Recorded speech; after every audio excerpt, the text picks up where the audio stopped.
Yes, we are live now on the YouTube. And in another 30 seconds, I think we can start. I'll just share the program's schedule today by sharing the screen. Hello. Very good afternoon to all of you. I'm Dr. Arumugam, President of Indian Association of Sports Medicine. And on behalf of IASM, I welcome you all for this next series of lectures. And I thank Malaysian Association of Sports Medicine and Asian Federation of Sports Medicine for helping us and joining us to make this program. I especially thank Dr. Thiagarajan for his untiring effort. And as you know, we have very important topic today as a part of our sports medicine, sports science series, sports nutrition, a very crucial part of the sports medicine. So we have a very energetic speakers from across the globe, from Indonesia, Malaysia, India, and UK. So without taking much of your time, I thank all the participants for attending this seminar. I especially thank our speakers for taking the valuable time and sharing their experience with us. So now I'll hand over to the moderator, Dr. Appukutty. Please take over. Thank you, Prof. Thank you, everyone, for viewing on the Saturday afternoon. Very interesting. We have a session for sport nutrition as what Prof. Arumugam started. Very important component in nutrition. In sports, we will talk about nutrition, very important part, and play very important role in many area. And today we are fortunate, we have 4 speakers, as Prof. Aru mentioned to all of us. We have from Indonesia, Mr. Muri, Mr. Nazif, Dr. Patil, and Mr. Paul from UK. So without further ado, let me introduce the first speaker for the session, Mr. Muri. He is an energetic guy working as a lecturer at the moment from Universitas Esa Unggul, and he have been working very hard in the area of sport nutrition, physical fitness, have a degree in the Bachelor of Sport coaching. At the moment, he's doing his PhD, soon to be a doctorate in the area of nutrition, human nutrition part. So he will be talking to us on the very important factor in sports. When you talk in nutrition periodization, a lot of people talk about the exercise periodization, training program periodization. Now, nutrition periodization for the peak performance in athletes, a very interesting topic. Muri, in Indonesia, we call it Pak. So we call Pak Muri to deliver his talk. Okay. Pak Muri. Okay, thank you, Prof. Mahenderan. Okay, thank you to Prof. Thiagarajan, and then Prof. Arum, and then Dr. Patel, and then Paul and Panazif. I would like to say thank you for this opportunity sharing about sport nutrition in this webinar. I will share my PowerPoint.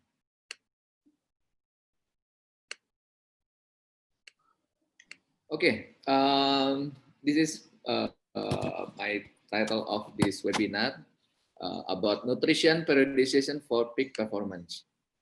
It is me. My name is Muri, and then I'm now as a president of Indonesian Association of Fitness and Sports Nutritionists, ANOKI.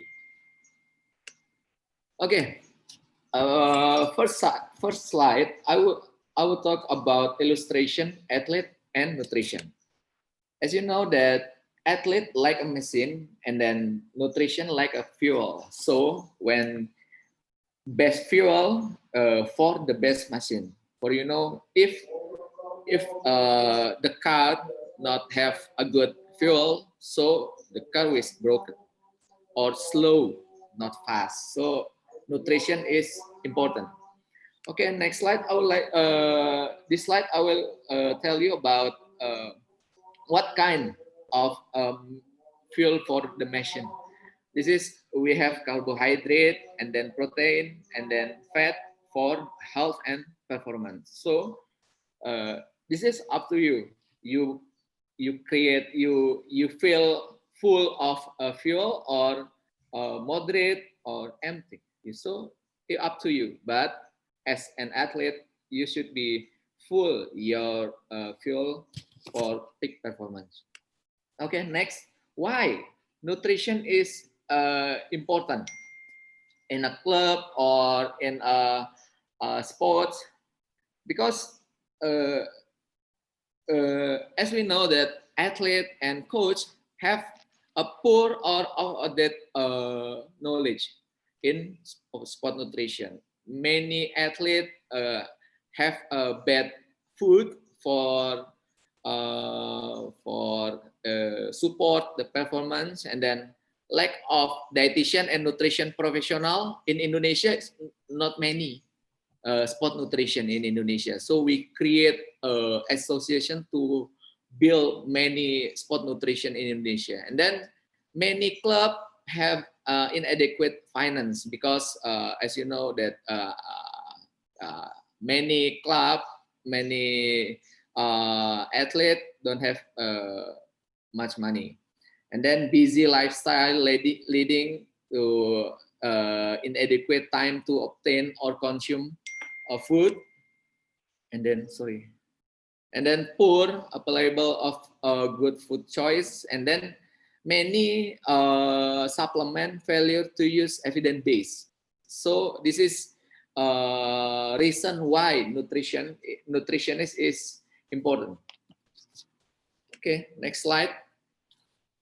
If your club have a sport nutritionist, the nutritionist can give your food to maximum your energy and performance, and then assess your energy and nutrient requirement for athlete, and then develop personalized meal pattern to match your training goal, and then troubleshoot concern with performance, injury, fatigue, and then hydration and gastrointestinal discomfort, and then answer the question about fact and myth about nutrition, supplement, and then many things. Okay, this is nutrition and recovery. You can imagine if athlete don't have good food for recovery. At this time, he doing exercise or match, and then inadequate diet athlete, and then the recovery is not good. The performance still decrease, and then bad performance. Okay, next, what is periodization? We have two things: sport periodization and then nutrition periodization. So sport periodization is the structure of the annual plan, and its consists of training method, training meal, and change over time. And then nutrition periodization is strategic combine use the exercise, training, and nutrition, or nutrition only, with the overall aim to obtain adaptation that support exercise performance. The basic premise is long you after you eating pattern match your training needs and energy expenditure based on your body weight and composition goals. Okay, this is example sport periodization. We have annual plan, monocycle, bicycle, and tricycle. And then periodization of biomotor abilities. We have complex sequence, and then specificity, and then load progression. And then this is example annual program. We have for running. This is nutrition and periodization concept.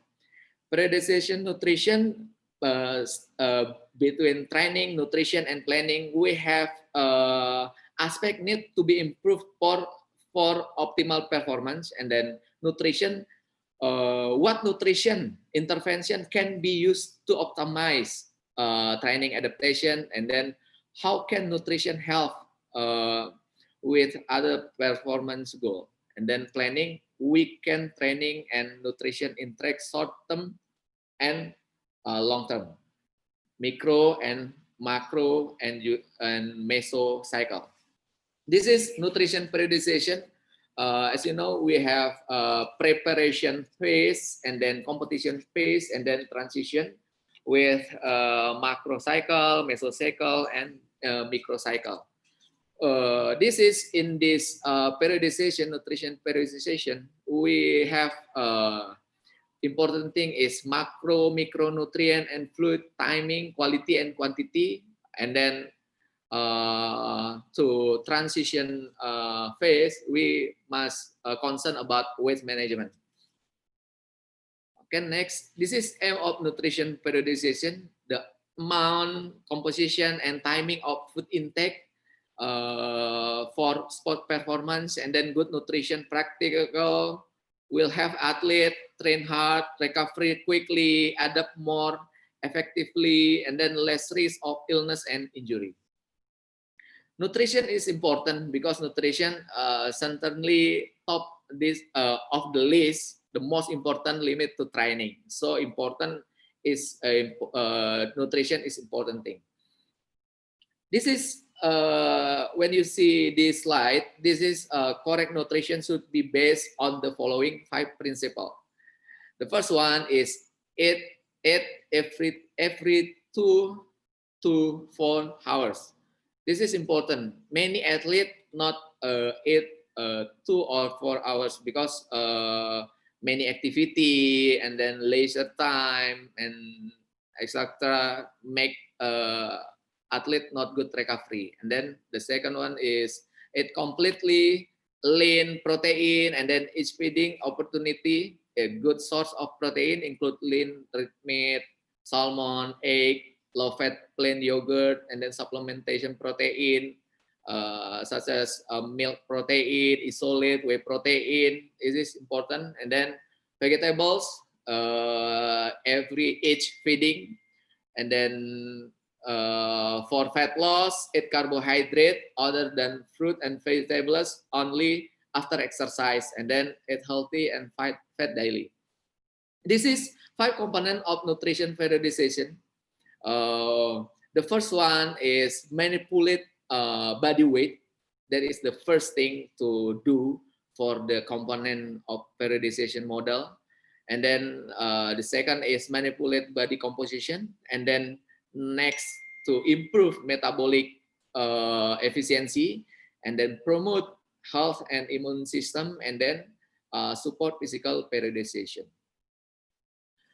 The goals of nutrition periodization, we have to enhance health, to improve performance, to manipulate body weight and composition. So if athlete fighting or martial art, this is very important to manipulate body weight and body composition to get class number for the competition.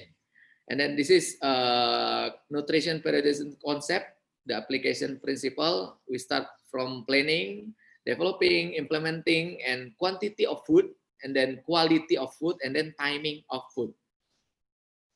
This is example for macro cycle nutrition guidelines. You must concern about oxidative stress. A first important step in macro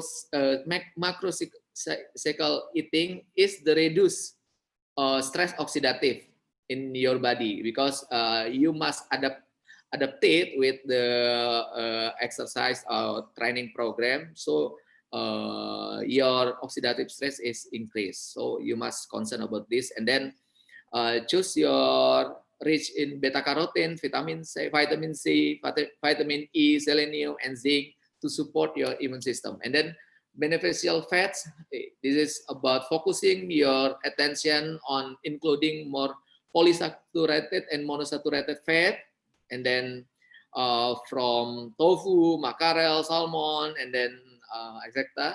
And then multivitamin use, and then variety of food, and then sharing nutrition plan. Each athlete is unique. That is the point. So you must collaborate with your sport nutrition to get your pattern food pattern, meal pattern to make your specific, and sharing to your teammates to get better pattern. In this presentation from preparation phase, we have 4 concerns. The first one is eat to lose. The first one, athlete must to focus on reduce or get ideal body loss during this cycle, and then eat to train to adapt another training program, hard, moderate, and low, to adapt this training program, and then eat to learn. If you are not trying to weight loss, this is the perfect time to experiment with different food, not sport nutrition product, many product of for support your performance. And then it to improve metabolic efficiency, teaching the body to use more of its almost unlimited fat store to preserve the very limited carbohydrate store in key goals during this training. Okay, and then nutrition training method. We have 5 point here. The first one is training in low condition, like training twice a day, training fast, kemudian and then training with low oxidative carbohydrate available, and then low carbohydrate, and then training high, training with high muscle, liver glycogen, and then training with a high carbohydrate diet, and then training the good, training stomach comfort, and then training dehydrate, and then improving training adaptation with supplement. This is nutritional training method. This is composition nutrition strategies for training. We have before training, and then during training, and after training. We must concern about fluid, and then carbohydrate, protein, fat, and sodium. How about before train?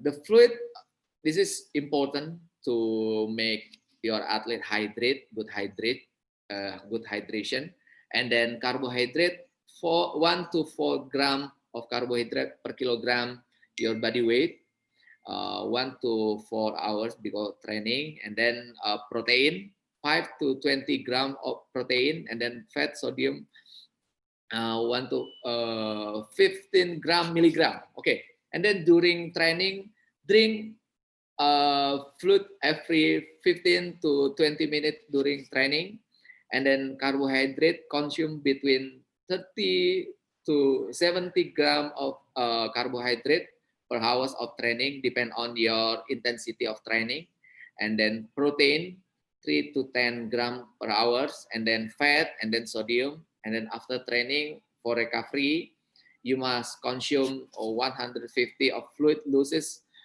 should be consumed in 30 to 60 of window opportunity after exercise, and then carbohydrate, protein 20 to 25 gram of protein from snack or snack bar or meal to get recovery or muscle protein synthesis, and then fat and sodium.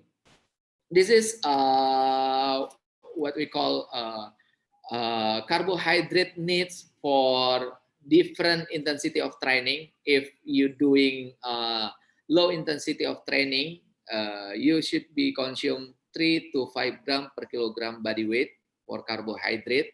And then if you are doing moderate intensity, 5 to 7 gram per kilogram body weight, and then moderate to high, 6 to 10, and then for high intensity training, more than 4 hours, 8 to 12 gram per kilogram body weight.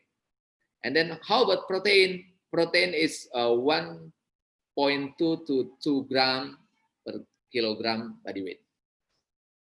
And then how about carbohydrate intake during exercise? It is exercise lasting less 30 minutes, you not necessary or practical to consume some carbohydrate. If your high intensity exercise lasting 30 to 75 minutes, you should be small amount of carbohydrate. And then if you're doing endurance and intermittent high intensity exercise lasting 1-2 hours, you must be consume 30 gram per hours. And then if you're doing 2 to 3 hours exercise endurance, 60 gram. And then extra ultra endurance exercise more than 33 hours, you should be consume more than 90 gram per hour of carbohydrate. This is example for nutrition periodization strategies. This is from Jan Lemaire. If immediately post-match football, recovery day is needed. The consists of 40 gram of whey protein plus 60 gram of high glycemic index carbohydrate. And then how about 30 minute to 60 minute post-match? You should be snacking time of 60 gram of carbohydrate. Within 3 hours post-match, you should be eat meal, 30 gram of protein, and then 80 gram of carbohydrate and 20 gram of fat. And then 6 hours post-match, you should be consume 40 gram of slow casein and protein. And then before you sleep, you should be drink recovery for some milk 40 gram. This is more specific nutrition periodization for boxing like this. This is very complex. We must compare this nutrition program with periodization of exercise. When exercise is high or hard or moderate, you should be compare with your moderate carbohydrate or low carbohydrate to maximum the performance and recovery. I think that's all. Thank you for my 20 minutes. Okay, thank you, Marie, for an extensive talk on the nutrition periodization. Interesting. You start with the science and you end up with the boxing. Are you a boxer as well? Very interesting topic. We got a few questions here for you to answer. I will share you the questions.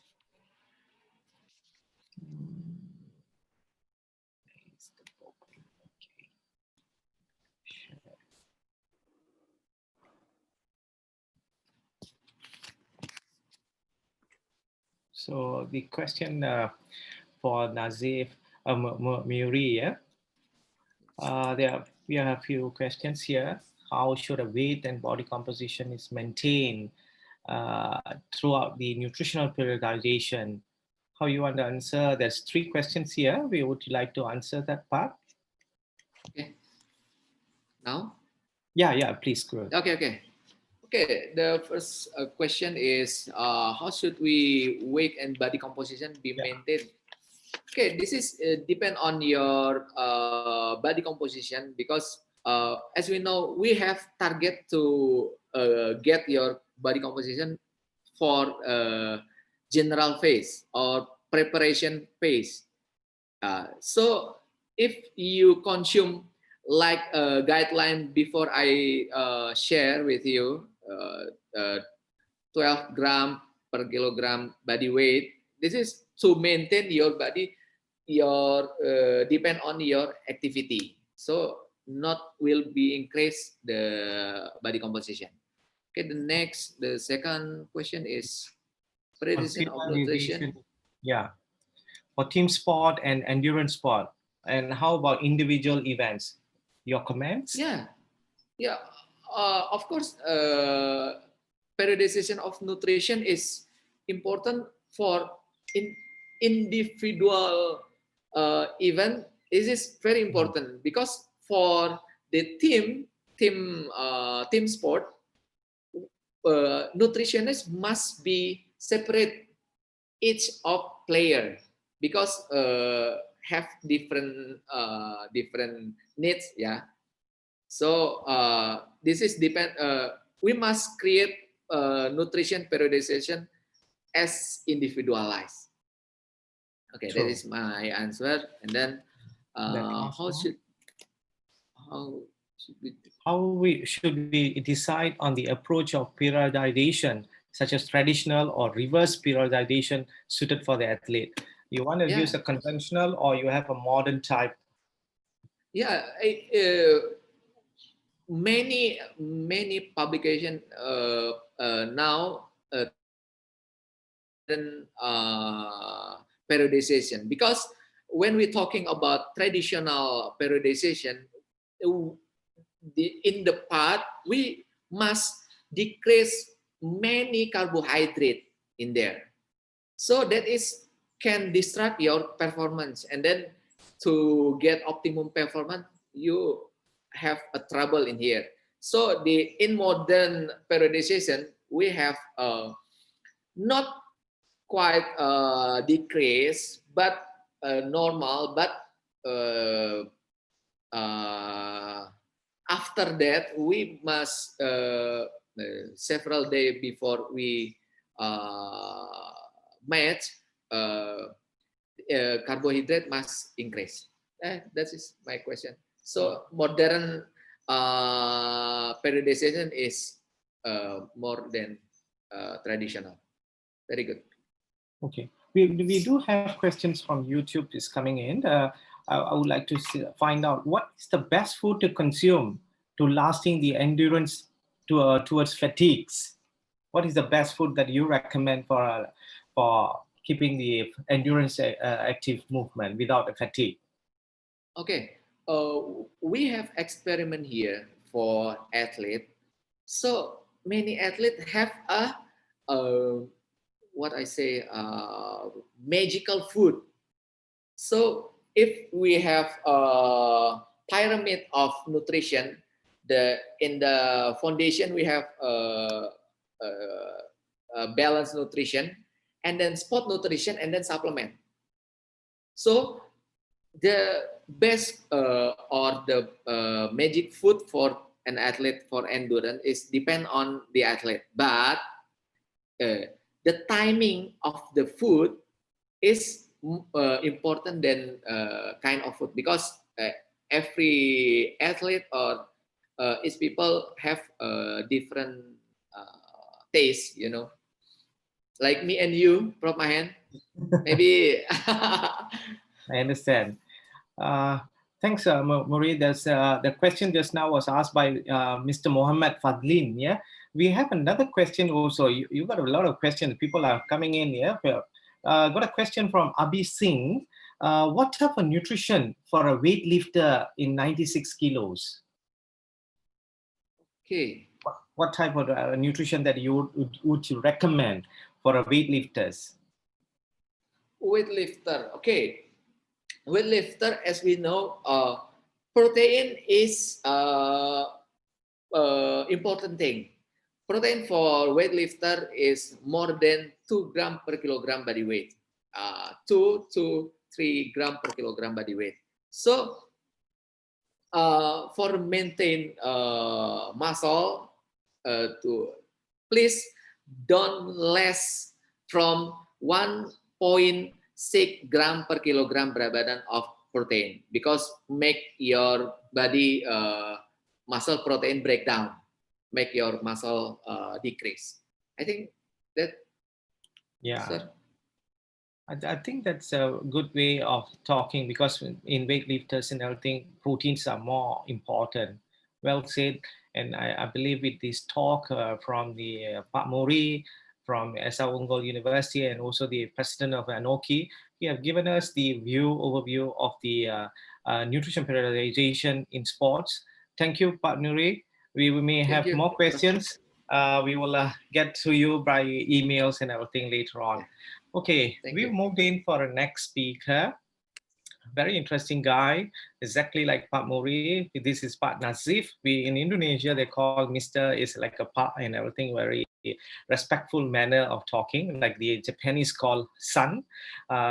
So Pak Muri, Nazif here now, and let me introduce him for he. I know him since from the sports medicine conference, and also his topic will be on weight management in athletes. Very interesting. Just now, Mori was talking about nutrition periodization. Now we are going to the aspect of weight management. And he is actually also a lecturer from Universitas Esa Unggul in Indonesia, teaching the sport nutrition and performance nutrition. And he's also the member of the ANOKI and president of the Nutrition Persagi and Pergizi Pangan, a very top society, nutrition society, and he is doing more work on this nutrition, health, and exercise science in the national and international level. With that, I welcome Nazif, Pak Nazif, on the talk on the weight management in athletes. Nazif, the floor is yours. Thank you, Prof. Mahen. Very good afternoon, everyone. Honorable to Professor Arum and also Professor Thiaga and also Dr. Patel, Mr. Paul, and also Pak Muri. Thank you for great opportunities to share with us about the weight management for athletes. And then we know that this condition in the new normals, and I will going to show you about our actions for the survey online, but the condition for the athlete, and then I want to go and show you. I hope that we can be focused on the weight management. So I will introduce myself. My name is Nazif Givari. As Prof. Mahen said, that I'm a lecturer in the University of Esa Unggul and also the founder Gizi Kebugaran, and also active in the some of nutrition organization in Indonesia, like we call the Persagi and Food and Nutrition Society of Indonesia.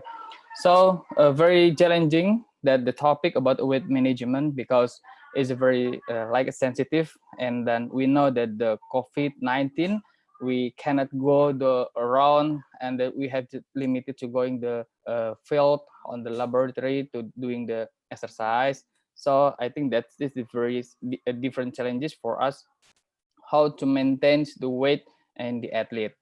And now this is my outline.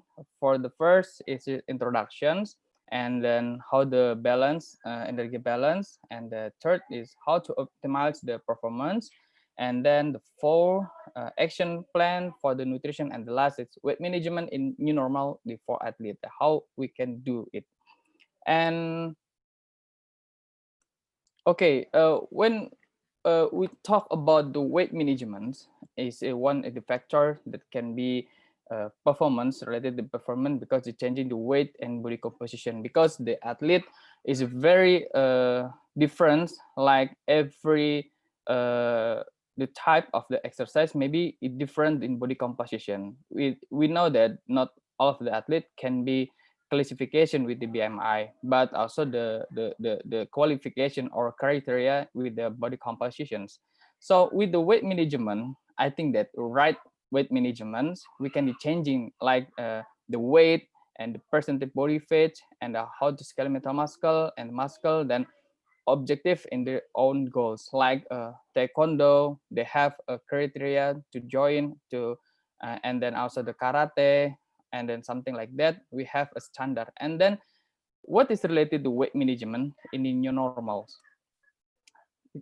Before we talking about that, I want to go show you the classicals like influence energy balance. We know that the energy intake, the totally for the nutrition intake, and also like energy expenditure, mostly from the BMR or resting metabolic rate. And then if the good weight management or energy balances is energy intake equal with the energy expenditure. But if you want to weight loss or the weight gain, I think it's different compartments, because that we know that weight management is very focused on the body composition, not only in the weight for the athlete. And this is the weight goals and the expert the performance based on the outcomes, like the goals and expected and examples. When Pak Muri said that example like sprinter or the lifter, it is some of different goals. I mean that like sprinter, for the athlete sprinter, they want to goals the increasing the skeletal muscle. Why? Because the sprinter is needing to fast like of to the energy, and the bodybuilder also, and then also the cyclists and the warriors, long distance runners, it's different the goals. But we know that the sport nutrition is cannot doing alone, but also this collaboration with the other the teams, like we call the sport medicine, sport physiology, sport psycholog, and then physiotherapy. So after the collaboration, we will see the goals of the every each for the athlete. Then when we have the goals, I think that this is related with the performance, because goals for the weight management is can be affected for the positive in the weight, and I mean that the performance, or then the energy, and then related with the how to increase the performance with the great goals. I mean that like that. And also we know that the optimal performance is related the sport related characteristic and the physique. For the sport related characters like sport position, relative power, endurance, and then relative for speed, agility, and mobility. And the physique about the weight management, body composition, body size, somatotype, and metabolic syndrome, body appearance. But talk about the weight management for athletes, is we need to know the lot of the aspect. I mean that not only weight, but also is the all of the components in the body. So this is the compare about the athlete with the mostly power and the mostly endurance and the downhill skiing in the half. So when we talk about the sport endurance, athlete endurance, like distance cycling, running, and distance rowing, and also the power, archery, bodybuilding, and most of in the right and the endurance mostly for the how the weight management can be help to have the goals, and also the power, how the strategy to get the goals of the weight management. I mean that like gymnastic mostly use power. So we have the criteria for the percent body fat and how to optimize with the performance.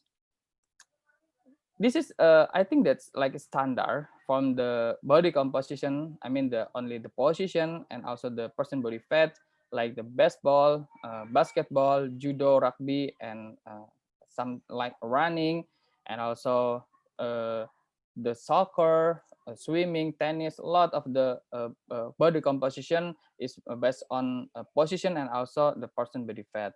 So we have the conduct our research based on the in 2020 with the athlete of the gymnastic, and mostly even though they have a good nutrition knowledge, I mean that this is we compare about the athlete who have a good nutrition knowledge and they have a low nutrition knowledge, and we see that the person of body fat slightly high in the athlete have a good nutrition knowledge. We know that the standard of the gymnastic maybe around 15% maybe, and to 6%, and then this is the very optimal for percent body fat in the gymnastic. So I mean that we have conclude that maybe the effective to have the weight management, especially like a nutritional status, we need to collaboration not only in nutrition, but I mean mentioned before, like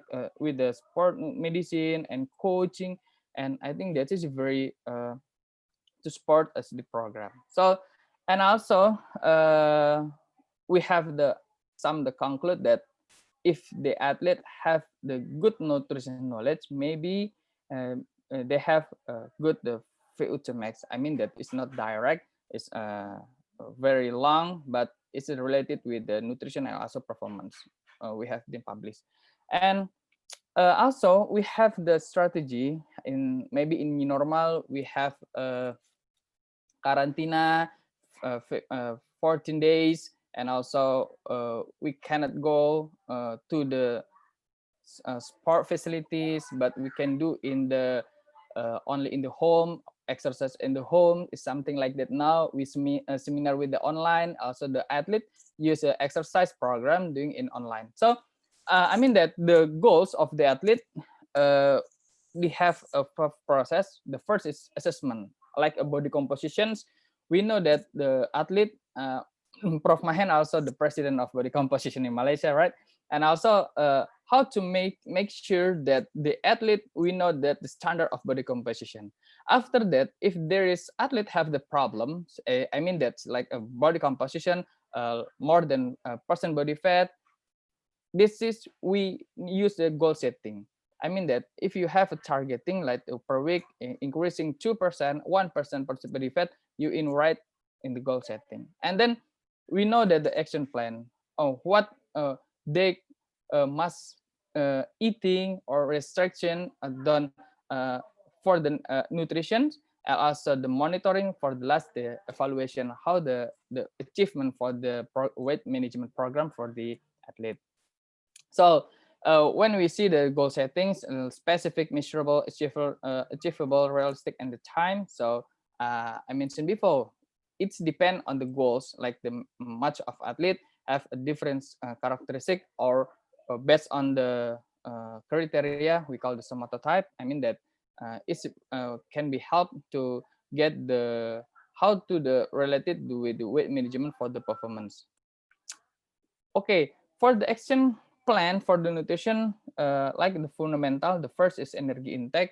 I think that every athlete and a sport nutrition in the depend on the characteristic, and we need to know the record need the calorie, and also the amount of protein, carbohydrate, and fat, and also the amount of vitamin, mineral, fibers, and time for hydrate.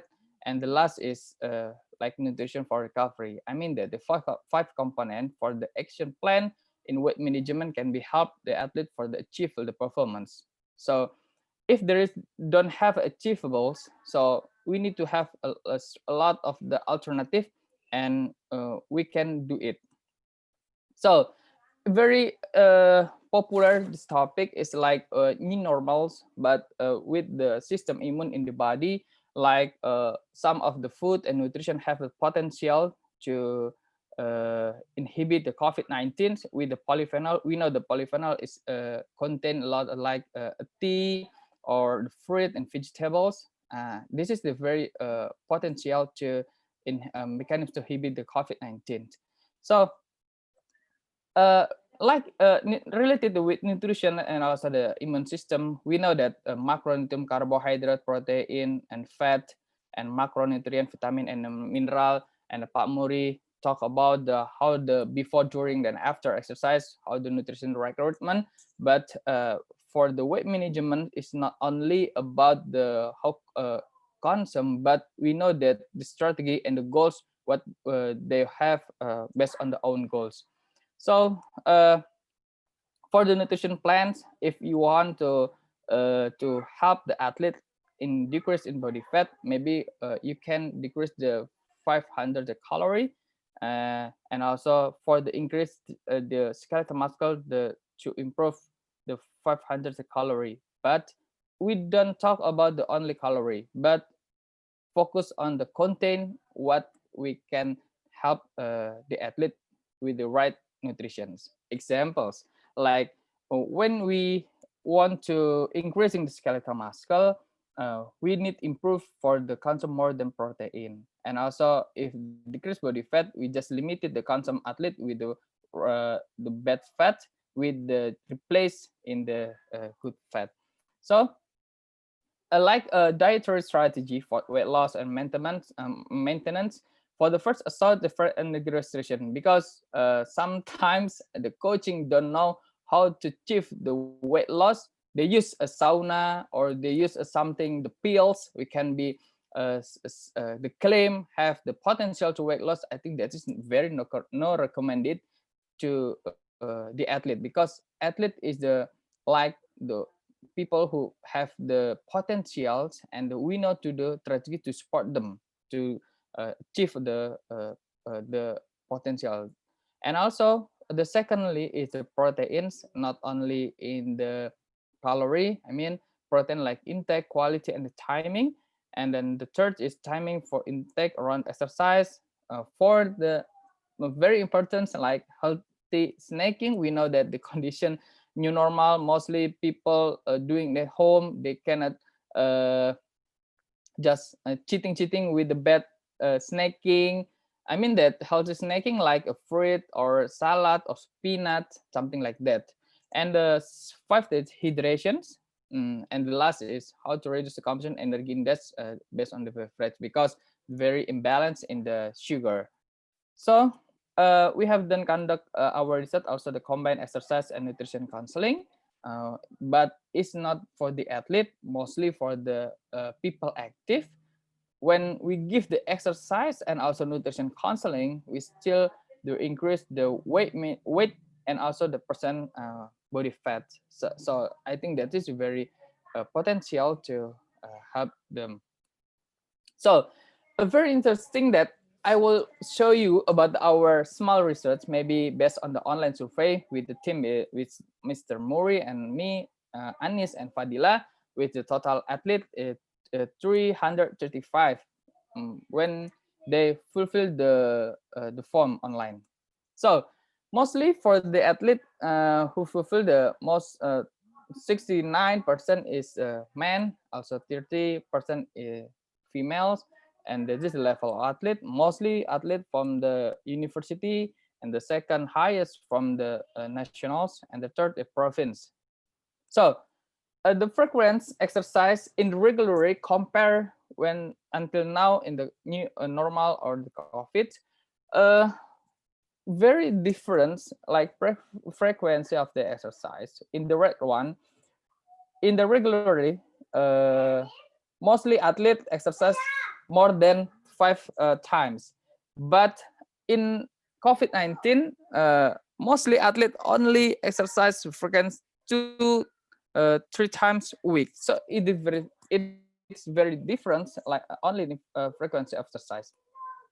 And most of them say that in pandemic, how about your performance is still decrease because they don't have a great exercise, even though they have a online exercise program, but it's that doesn't maximum because just limited the equipment and the times and different like etc for the factors. So this is very interesting, the questions. So how about your weight? Mostly more than half answer the still increase in the weight. You can imagine that we know that all of the even the exercise still closed, but we know still open, and from the in the some of the country have the for the even in exercise, but I heard that Olympiad Tokyo will be rescheduled, and also different country. I think that different regulation for the this condition.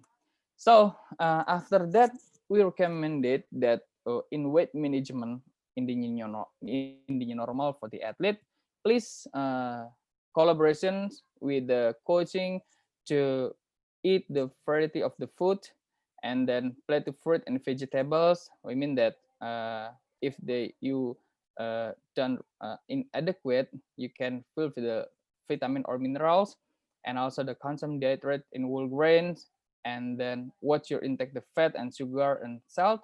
And then the very important things that they continue with practice a good hygiene and sanitation, like spoon, glasses, plate. If you exercise in the new normal and you very restriction with that. Until now, we don't have the report because I don't know, but I think that's the strategy to keep the health. And the last, drink water regularly with the individual chamber, not as together, but individual chamber if after you exercise based on the individual. So I think it's enough for the weight management. I hope that you understand, and we continue with discussion. I'm back to Professor Mahen. Thank you. Thank you, Nazif, and a very nice plate that you showed in the last. More vegetables and more plant-based food and everything. Very interesting. You talk about the weight, and you did a simple study due to the COVID, and you did some study to show people how is it important of the nutrition part in the athletes as well. Very interesting. We do have some questions for you. Let me project it.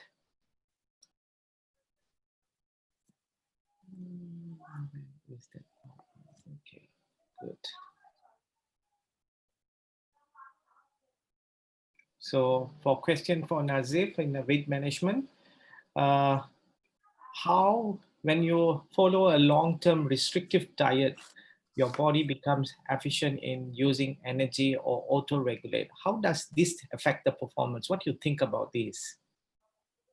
Okay, I mean that when we talk about the restrictive diet, it's not in general, but in specific, like a personalized diet. So if they have related with the performance, because I don't recommend it with the athlete with the long term for the, I mean that because athlete have the limited for the requirement the energy like we call the BMR, but after they doing exercise more or physical activity more, they need to more for the nutrition intake. But it's some the athlete have the problem, I mean that they have the problem like in weight management, like we call the very high percent body fat or very high the standard for the criteria in the competitions. I mean that they can do the diet. So I mean that long-term restrictive diet, we not to the specific. I mean because they can be effective the performance. If the question is related with the performance, yes, diet is very related with the performance. If you great diet, right nutritions, and right exercise, I mean that's related to a performance. I mean that's the answer about the questions. Well said, Nazif, because everything is in a moderate level and you should control your diet according to your performance. Yeah, true. Yeah. Let's say for the second question on the underweight or overweight people, can they increase the risk of injury or poor health? What is all the factors that need to be assessed? Yeah, what's your recommendation on this as well? Okay, I mean that very interesting the question. I mean that like underweight or overweight can be increased in risk is injury and poor health. So other risk factors can be assessed. I mean that for the in the new normals, mostly athlete is still increase the weight. So but the athlete have the injury or the something like injury, and also we need to know the first. I mean that for the nutritional care process for the injury is different. I mean that we know that the three stage like inflammation, remodeling, and something like that, because it is different stage for the nutrition. And the related with the overweight and the overweight also the risk factors. If the athlete have the overweight, I mean that it's not only for the performance and also the injury. A lot of the factor can be set, like they don't know about the information and nutrition, so they can eat everything because they don't have any information based on the sport nutrition. So I think that's the answers. I'm sure their cardiovascular problem also will be affected. They may have other issues in the heart and other vital organs also if they are not taking proper diet, proper weight management on that. Well, The third question, we got a lot of questions coming in from YouTube as well. So the third question is, what is your impact on these Atkins diets and performance? And what's your stand on these Atkins diets? So I cannot answer the question because I don't follow anything diet for the popular or the something. Yeah. Even though the diet have the potential to increase or decrease, because I think that the athlete very strict to join or follow the popular diet because they not to about the requirement for energy. Like Pamuri said, because during, before, during, then after, they different strategy for nutrition. And also the third question I cannot answer because I believe that athletes have the difference for the conditions. Yeah. This more on low carb diets for people, they use it, but for an athlete it's a bit difficult. I completely agree with you on that sense. Anyway, there's a questions from Vignesh Murthy. What would you advise for an athlete who should follow time restricted, and I mean feeding, like intermittent fasting, I see. and in order to body fat, increase lean body mass in regular training and fasted state? So what's your recommendation in this kind of? I think the third question, also the question from the YouTube, is it's related.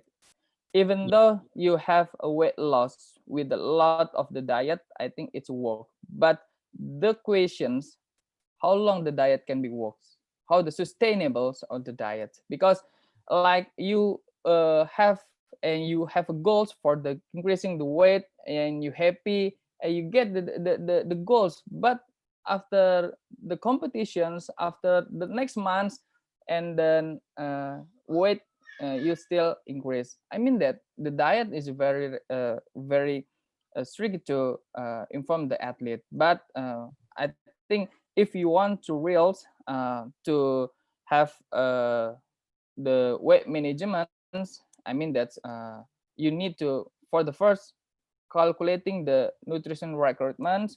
If they have a imbalance, you can intervention specific on that problem. Mostly in the normals, in the months, the potential is the maximum for the weight loss is the 4 kilo per month. I mean that if a lot of nutrition here, if they the competitions and then next month, or Pamuri said the macro cycle, micro cycle for the exercise and nutrition periodization, I mean that is very useful. But we need to know about the condition this athlete. I mean, something like that. Yeah. That's more things to be studied and show on the time restricted feeding or the intermittent fasting methods and everything in sports people.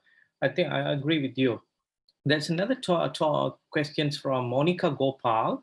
What parameter to be adopted to keep a check on weight increase, as she is facing problems many times on weight category games? What you recommend if, let's say, you want to be in the weight category games, how they can monitor or keep check on their weight? What you recommend? Okay.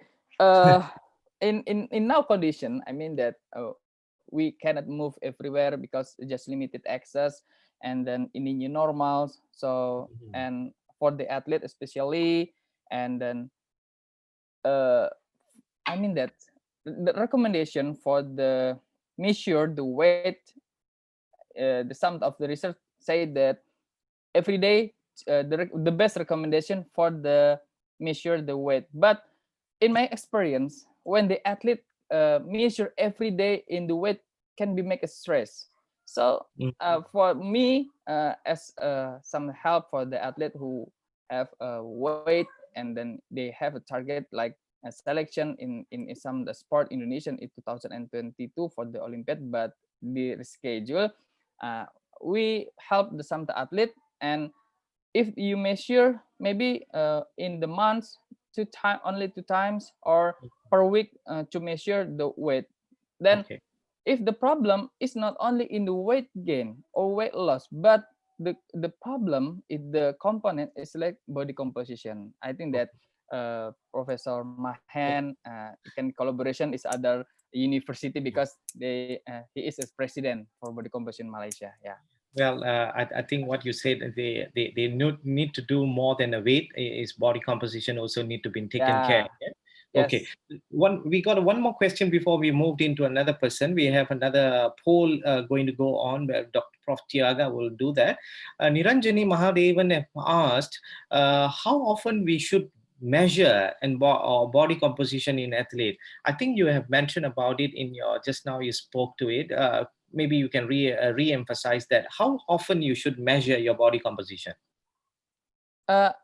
I have been explained before, but especially there is a side that you need to measure the weight or the body composition every day.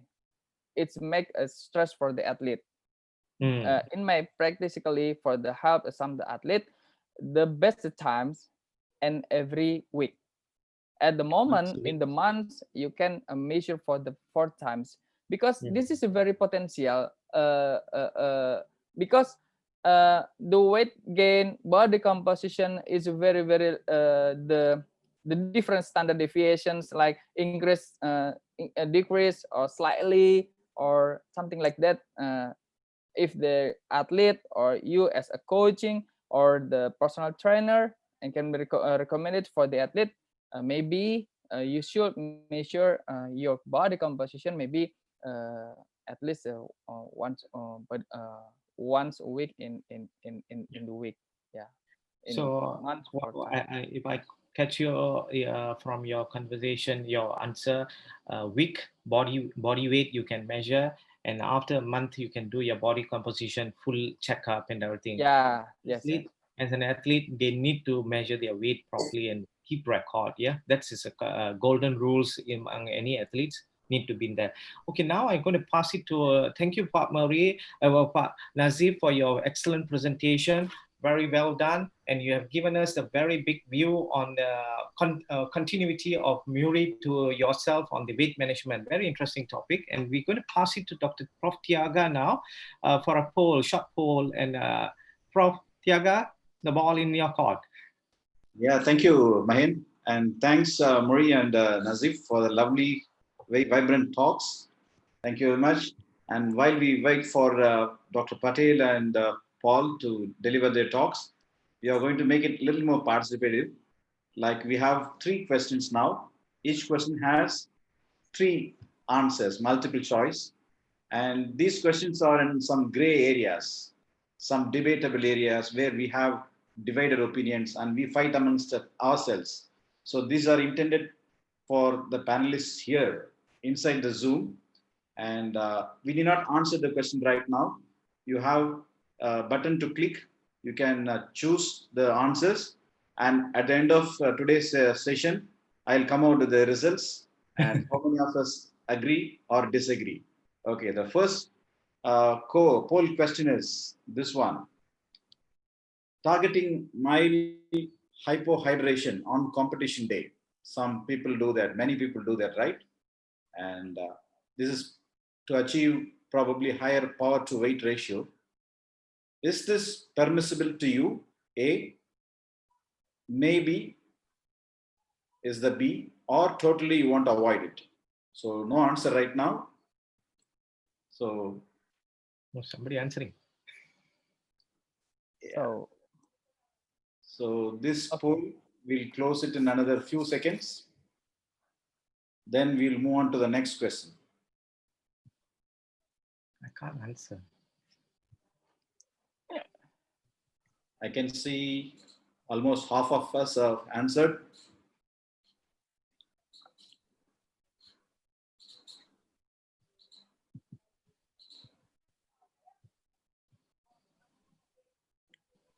Actually, I can't answer the red question. lines, some green lines, yes. Okay, so poll is closed now. We can share the results quickly now. So to avoid seems to be the answer. So, but still people keep doing this. So this sort of poll questions are aimed at demystifying some of the myths, or also to discourage people, coaches, sometimes athletes, to do certain things. So that's the poll now. So after the second question, after the next talk, we'll have an interesting question again for the poll. So that's it from me. Mahen, you can take over. Okay, thank you, Prof.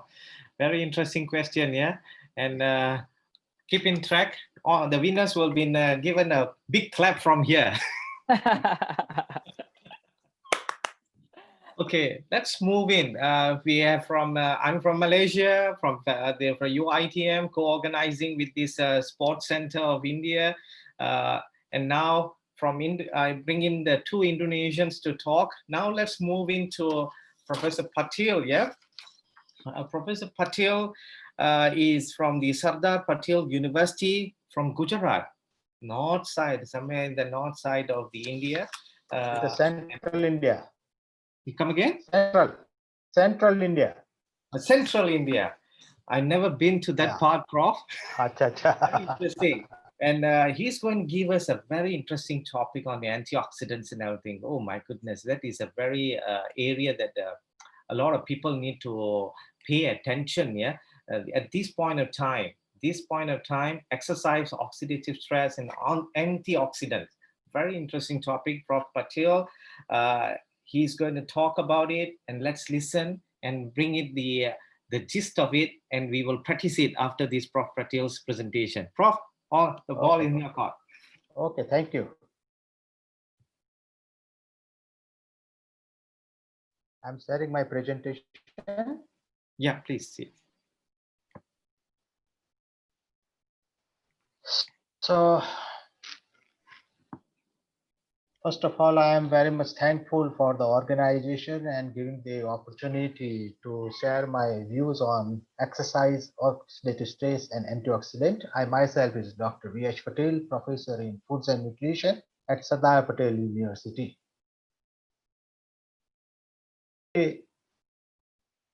This is the outline of my presentation. I have included about the exercise and sports physiology and advantages of exercise. I think it is not necessary, but as I myself is not absolutely from the sports medicine, I try to include this too also. Then it is physical, oxidative stress during exercise, and antioxidants and their effects. I will not go much in detail about the exercise physiology. It is nothing but it is the acute response of the body to exercise in all its form. And then second important after response is adaptation to those systems. Compared to exercise physiology, sports physiology is developed on the principle of exercise physiology only, but it is for the best performance, and it is a specialized area of exercise physiology. This slide shows the advantages of exercise. If you do the regular exercise, it provides a lot many advantages. Here I have listed little. Reduces the risk of lifestyle related diseases, increases the mean lifespan significantly, increases the quality of life, especially in the elderly, improve brain function, increase the content of glucose transporter, GLUT4, enhance the insulin sensitivity and reduces the risk of metabolic syndrome, improve the functions of liver, kidney, heart, and skeletal muscle, diminishing the age-associated loss in hearing, decreases the oxidant-induced degeneration in the eye. All these are advantages of exercise. It is only possible if we balance the oxidative stress, and oxidative stress can be balanced with the use of antioxidant. Many research papers reported that if we consume antioxidants in the form of dietary supplement, sometimes they are harmful and are not effective. So what to do? One thing is fact that here whatever I am discussing, it is considering that the person must be taking appropriate nutrition. Person or athlete is not malnourished, or not obese. For this ideal condition only, this my talk is depends. Here I also included the types of exercise, but I will not going to discuss. One is the aerobic, second is the strength, this is the flexibility, and fourth is the balanced exercise. Now, actually, what are the free radicals? So the definition of free radical is a radical is defined, or free radical is defined as any species capable of independent existence that contains one or more unpaired electron. Here in the figure you can see, here it is a not electron is not in the pair.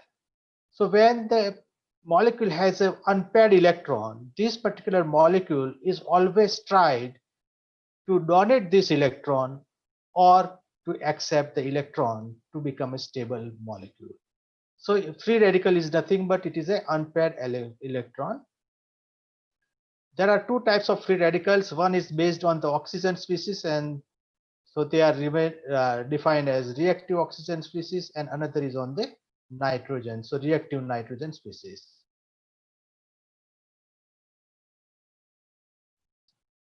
These are the free radicals, and another are the non-radical group. Among these free radical, superoxide is the major free radical produced in our body, and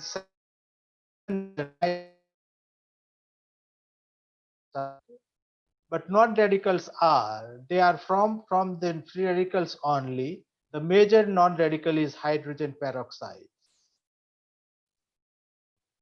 Here this slide shows the half-life. This is only the importance that superoxides are having a very less half time, that 10⁻⁻⁶ second, means in the less than 1 second this particular superoxide radical find out a molecule to donate or to get the electron. So their life in the body is very, very less. But compared to the superoxide, you see the highly reactive free radical which is present in our human body is hydroxyl radical and has a half-life is 10⁻⁹ second. So it is very, very, very less. So this radical always ready to react with some other molecule. And this is a very dangerous radical, causing a lot more bad effects on our health in the body. And this hydroxyl radical is formed from the superoxide. Nitric oxide is little bit stable compared to superoxide. These are the sources or generation of free radicals, endogenous and exogenous. In the endogenous, these are the various sources, but as it is related to the exercise, we'll discuss related to the excessive exercise. Means when we are performing any physical exercise, the free radicals are produced, and this production or generation of free radical is defined as endogenous source of free radical. But does not mean that other sources are not there, but I ignore these sources today. Exogenous sources also I am going to ignore today. Now, what are the benefits of free radicals? When free radicals are generated in our body, are having some beneficial effect. One is respiratory chain, that ATPs are formed. All of you are knowing that NADH and FADH2 are the produced in glycolysis and TCA cycle are reduced back to NAD and FAD through respiratory chain while production of the ATP. So for that, free radicals are required. For the detoxification process in our body, the free radicals are required. When the cell is not functioning normally, it is a cell programmed death, that cell must die. And for that, the free radicals are also required. Killing of microorganisms and cancer cells by the macrophage, the procedure is defined as the phagocytosis. In that also the mechanism of killing microorganism is free radical.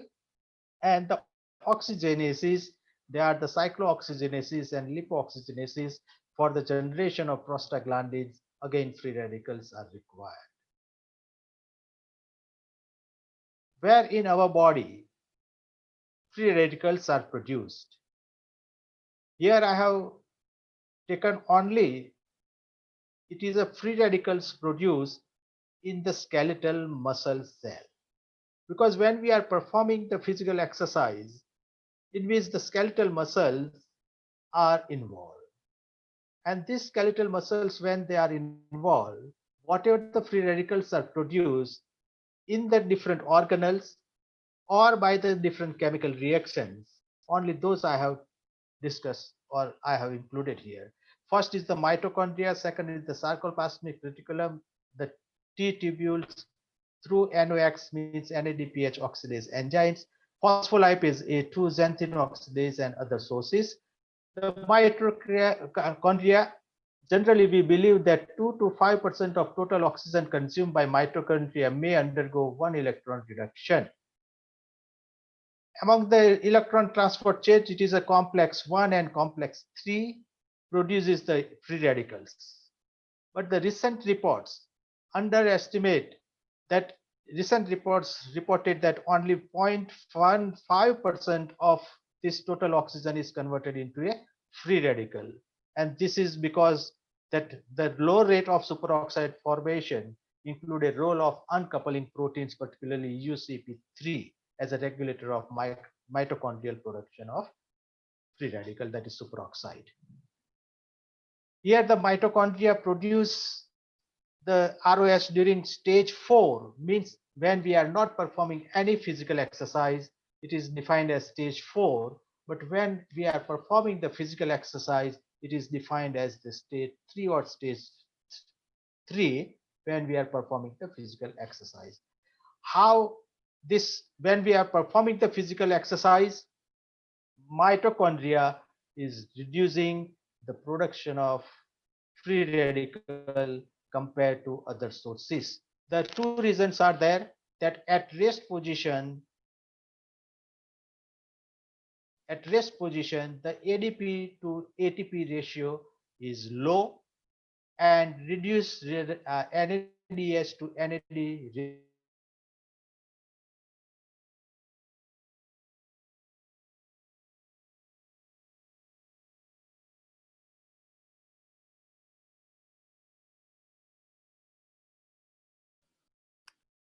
Prof. Patel? It might be a network issue. He had told me that his Wi-Fi is not working, so he's using the mobile data. But So he should be back with us. okay. So let's wait for a few seconds before we have Dr. Patel back.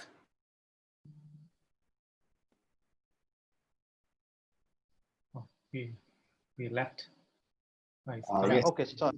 Yeah. Yes, sir. Please continue. Yeah. Dr. Patel, we lost your talk for a minute or so. Yeah. I am coming back. Please, you can resume. Thank you. Yeah. So this is the key RS generator.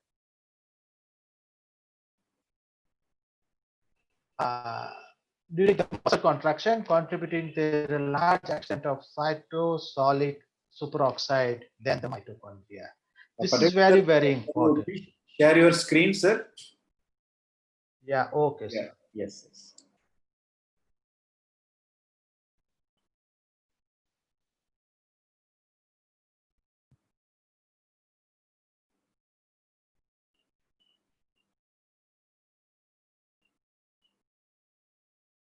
It is not coming, sir? Not yet.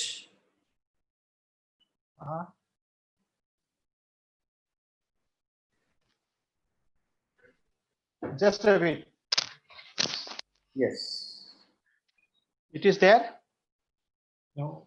Not yet, sir.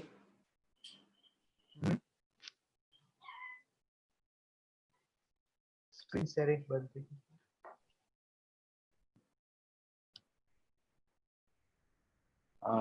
Is it showing the share screen option in the bottom middle, sir? Okay. Is it okay? No, sir. Still we are seeing you, but not the presentation.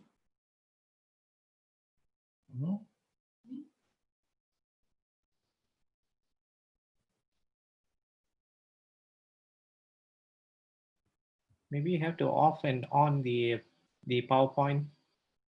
Yeah, that could be a good idea. Yeah, close the PowerPoint, sir, and then you reopen back, and then you share. You start sharing.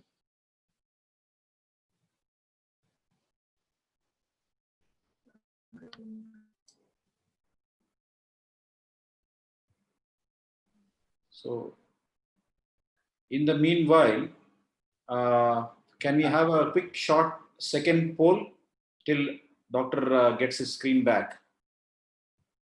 Yes, please, sir. Yes.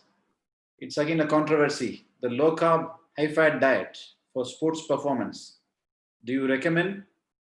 Yes, no, or for some? A, B, C.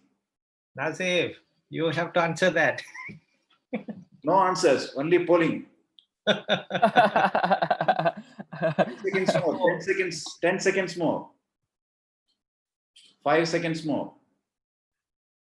Is the spot what the start? Sorry. Yeah, It's a lot of the category. You need to press the button. Okay. A, B, C, any button. Okay, I've extended the poll time for another few seconds. Yeah, done. Done. Wow. Okay. Not a very mixed answer. Yeah. I think these controversies have to be mixed. Okay, we have 3, 2, 1 second now. Yes. So, as we know, again, the results are scattered. Yeah. Yeah, yes, somebody, no, some people, and then for a few, some other people.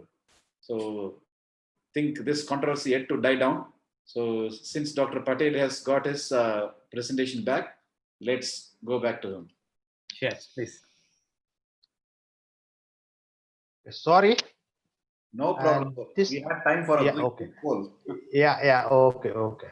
So this NADPH oxidase is a multi-component enzyme located on the plasma membrane of many phagocytic cells as well as the skeletal muscles. And this NADPH induced ROS in the tubules can directly activate. This is very important, that ryanodine receptor 1 to enhance the calcium. So from this sarcoplasmic reticulum, it releases the calcium, which is required for the muscle contraction, and that we'll discuss later. Release and muscle contraction during exercise. Whatever this calcium is released, again, this is required for the phospholipase A2, that is calcium dependent phospholipase A2 is also involved in the generation of the superoxide when we are performing the exercise. So other factors such as phospholipase A2 have been shown to stimulate the NOx to produce the ROS. This is another enzyme, phospholipase A2 is an enzyme that cleaves the membrane phospholipids to release the arachidonic acid, which is a substrate for the ROS generation by the lipooxygenases enzyme. As almost all cells, membranes are rich source of polyunsaturated fatty acids, and they are also containing the double bonds, so they are much more susceptible to the oxidation and considered as a major source of superoxide generation. Also, this PLA2 can stimulate the NADPH oxidase, which generate the superoxide radical, and calcium dependent PLA2 is responsible for ROS formation during exercise, whereas calcium independent PLA2 is responsible for ROS formation during basal condition. So this is a difference when we are performing the exercise and we are not performing the exercise. The sources of free radicals are also different, that we'll also discuss later. Another enzyme system, that is xanthine oxidoreductase, because when we perform the physical exercise, ATP is providing the energy converted to ADP, and finally, if we continue the exercise for a long period of time, that AMP is degraded to xanthine and hypoxanthine, and they are degraded to a uric acid and superoxide by xanthine oxidase enzyme. Other sources of free radical generation during physical exercise is auto-oxidation of myoglobin, or it is oxidation of hemoglobin to methemoglobin, and further it contributes to the oxidative stress. Moreover, when we are performing the physical exercise to a very high degree for a long period of time, muscle injury may take place, and that muscle injury, to recover that injury, inflammation take place, and it also leads to an oxidative burst into an immune cell. This is about the nitric oxide, which is a nitrogen-based free radical. Generally, the nitric oxide is required for normal functioning in our body. It is produced by one of the three isoenzymes. The isoenzymes are nitric oxide synthase. One isoenzyme is endothelial, which is defined as ENOS, inducible nitric oxide synthase is INOS, and neuronal NOS and NOS. It plays an important role in blood flow distribution to support the muscular activity. That's all of you are aware that when we are performing the physical exercise, it cells requires oxygen, and oxygen supplement is through the blood. So the blood flow must increase when we are performing the physical exercise, and this is facilitated by this nitric oxide of that present in the endothelial cell or wall of the muscle cell, and that will dilate the blood vessel and increase the blood flow. Now this is regarding the antioxidant. First definition I will not go because it is related to the food science, but physiological definition of antioxidant is, this is definition suggests, is to prevent damage to cellular components arising as a consequence of chemical reactions involving free radicals. Two types, endogenous, exogenous. How antioxidant functions: donate the electron to stabilize this free radical. This is the classification: enzymatic antioxidant, non-enzymatic antioxidants. Among enzyme, superoxide dismutase, glutathione peroxidase, and catalase. These are the three major enzymes. Endogenously, they act as antioxidative enzymes, and maximally, they prevent the oxidative stress. Secondary enzyme glutathione peroxidase is also equally important. How we'll discuss later. Among non-enzymatic minerals, zinc and selenium. Selenium is a component of glutathione peroxidase. Zinc is component of the superoxide dismutase. Manganese also a component of superoxide dismutase. Among vitamins, vitamin C is a water-soluble vitamin and present in the cytoplasm, where it will act as a water-soluble antioxidant, whereas vitamin E is present in the membrane, where it acts as a chain-breaking antioxidant in the cell membrane. Carotenoids are also very much helpful as far as the antioxidant function is concerned. Sulfide compounds are also important. Here in the low molecular weight antioxidant, glutathione plays very, very important role. Glutathione plays very, very important role, as this glutathione is a tripeptide synthesized from three non-essential amino acids, cysteine, glutamate, and glycine, and plays very, very important in maintenance of the redox status in cell. The another dietary major antioxidant is the polyphenols. I'm not going to discuss about the flavonoids and phenolic acids in detail. This is related to the enzymatic antioxidant. The superoxide dismutase eliminate the ROS by reducing the superoxide to form hydrogen peroxide. The catalase and glutathione peroxidase are responsible for reducing the hydrogen peroxide to water. So what it means that superoxide is the oxygen-based radical produced maximum in our body, is converted to the hydrogen peroxide by the enzyme superoxide dismutase. This hydrogen peroxide is not a free radical, but it is a non-radical but reactive substances. This hydrogen peroxide can permeable through organelle membrane or through cell membrane and can move from one organelle to another cytoplasm or cytoplasm to other cell also. And this hydrogen peroxide, when it reacts with the metal like it is a ferrous or copper, it produces the hydroxyl radical. This is a highly reactive molecule or free radical which damages a large number of macromolecules, protein, lipid, or DNA, and causing damage.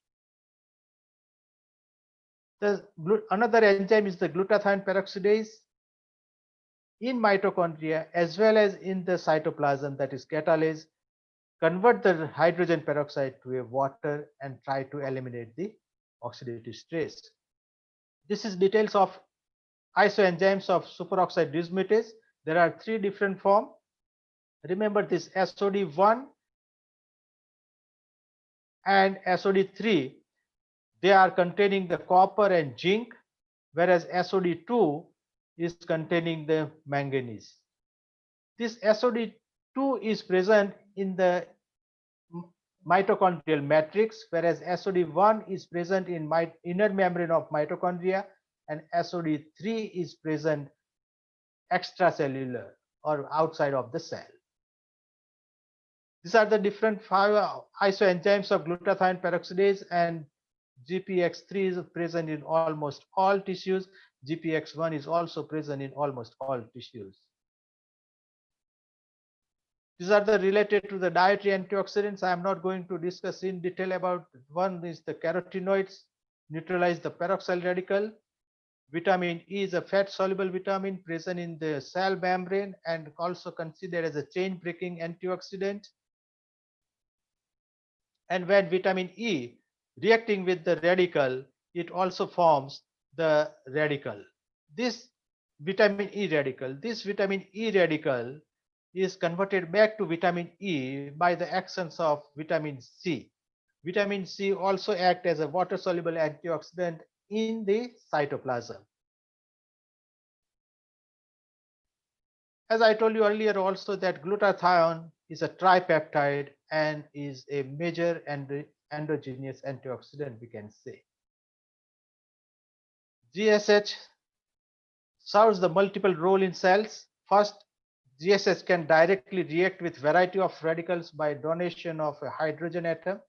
Second, it is a component of a key antioxidative enzyme, that is glutathione peroxidase.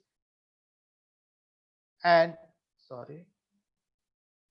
third is the also regenerate the vitamin E and vitamin C, and therefore by these three mechanisms glutathione is considered as a major endogenous antioxidant present in the cell. Now we discuss about the free radicals, we discuss about the antioxidants. And always in all the conditions of human life, throughout the life, or when we are doing the physical exercise or not doing the physical exercise, we always preferred a balance between the free radical generation and neutralization. So when it is in balance, the condition is defined as a healthy condition. But see this, when this balance in favor of oxidant or free radical, then it is defined as oxidative stress. Right? These are the sources of free radical, and this is the mechanism of antioxidant. And when this balance occurs in favor of this, it may lead to various diseases.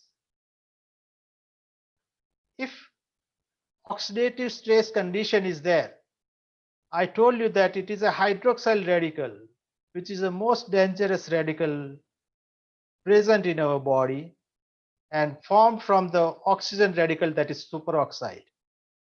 So it may affect or react with the protein, and when it reacts with the protein, it damages to the protein and ultimately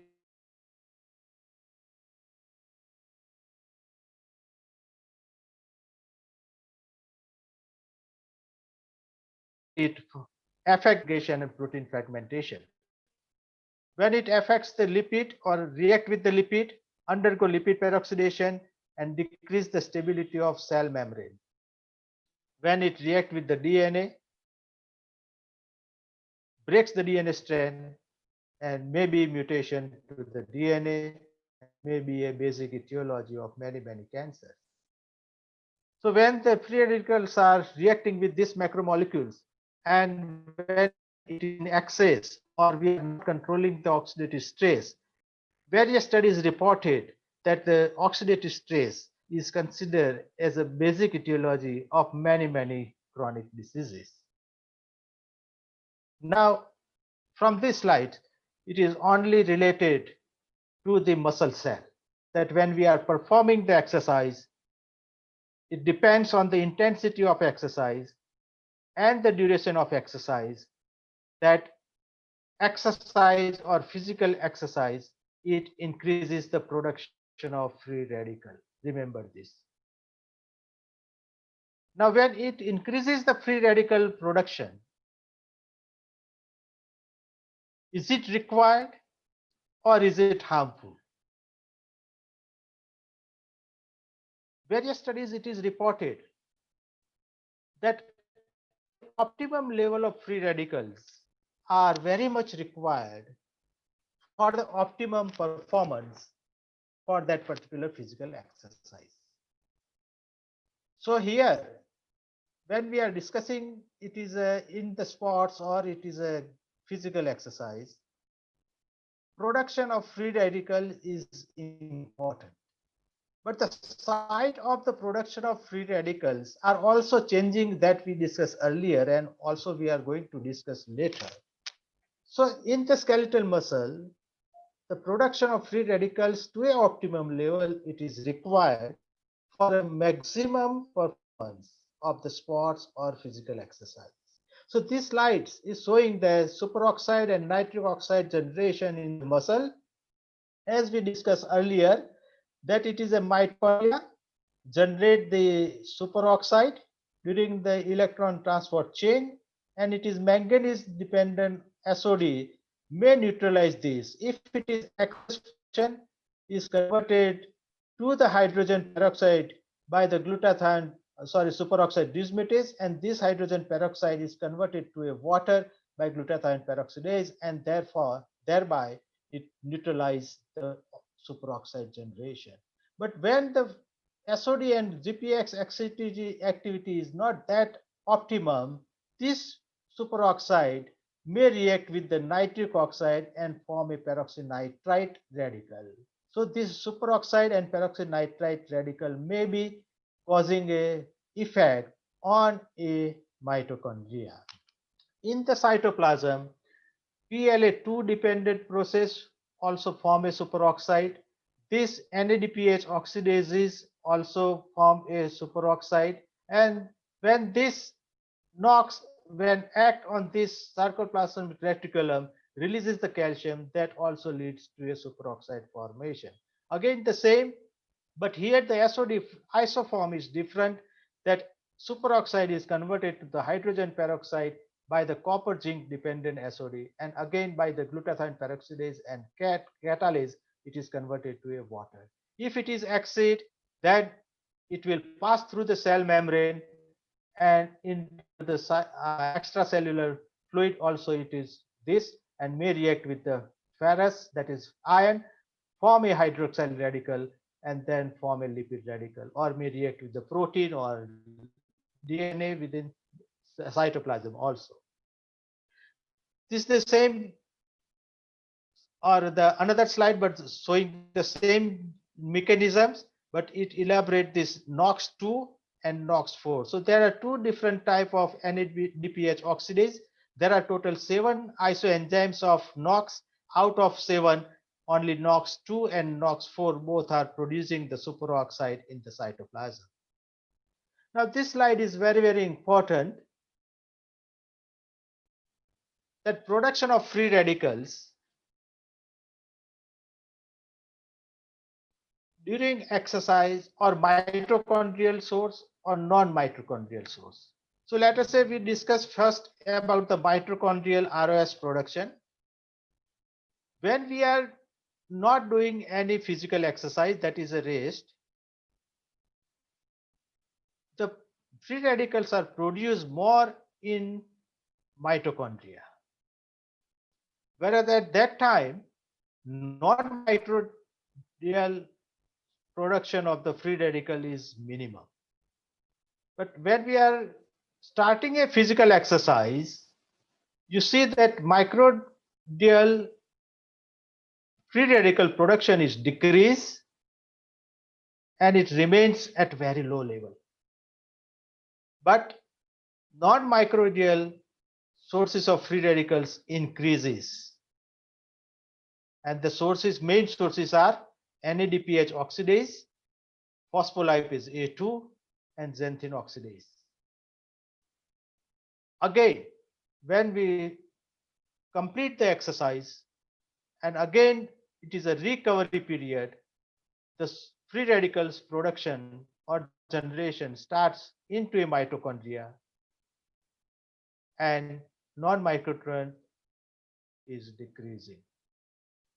So when we are doing a rest or not performing physical exercise, and when we are performing the physical exercise, the generation of free radicals sources are different.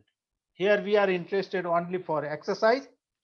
So during exercise, these are the three major sources. One is NADPH oxidase, second is phospholipase A2, and third is xanthine oxidase. This slide shows the free radical production in three different type of exercise. It is an aerobic exercise, sprint exercise, and isometric exercise. In the aerobic, major source is the mitochondria we have already discussed.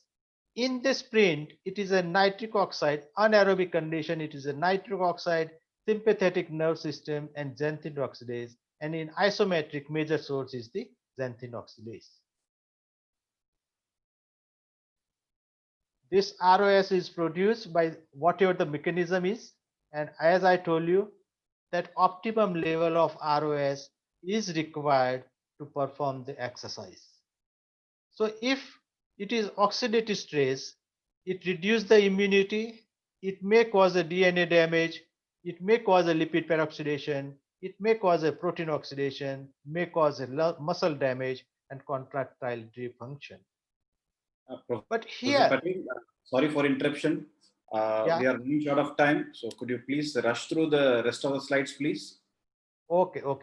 Thank you. This is the adaptive response. In response of physical exercise, this is most important, that body is adapting to the physical exercise by this mechanism, that it is a nuclear factor related factor 2, nuclear factor kappa B, and MAPK. This MAPK and nuclear factor kappa B through PGC1 alpha, it activates the NRF2. Ultimately, it increases the gene expression of antioxidative enzyme related and provide a positive effect. This is also important that, as I told you, that optimum redox status or oxidative stress is required for the maximum isometric force of the muscle. So if the oxidative stress level is decreasing, it also decreases the force of the muscle. Okay. The next slide, it is a hormesis. Again, it is the same, that regular exercise, as the amount of oxidative stress increases, it increases the performance, but up to certain level or optimum level, and thereafter whatever increase in the oxidative stress, it decreases the performance. This is the optimum zone, and this is a biological limit, means it is a death. So from optimal zone, it is an individual capacity to increase this functional limit. If we increase the functional limit towards this biological limit, it is better, means it requires a training. These are the different slides which shows that supplementation of antioxidants, and this is the recent paper I have used, that is of 2020, and with none of the antioxidant, they have said that it is recommended for the athletes. but this slides that whether we should supplement the antioxidant or not. So it is a level of reactive oxygen species. You see here that when reactive oxygen species level is very high, if you supplement the antioxidant, it can increase the performance. But when it reaches to here, means optimum level, if you supply the antioxidant, it decreases the performance. Okay, so whether we have to supply the antioxidant or not, it is a question mark. But to my point of view, that it reduces the physical performance, I have a doubt. Okay, and with this, I end my presentation. So if any questions, please ask. Thank you, Prof. Prof. Patil, for a very excellent topic on the antioxidant supplementations and everything. I think we're due to the first, time. Just a minute.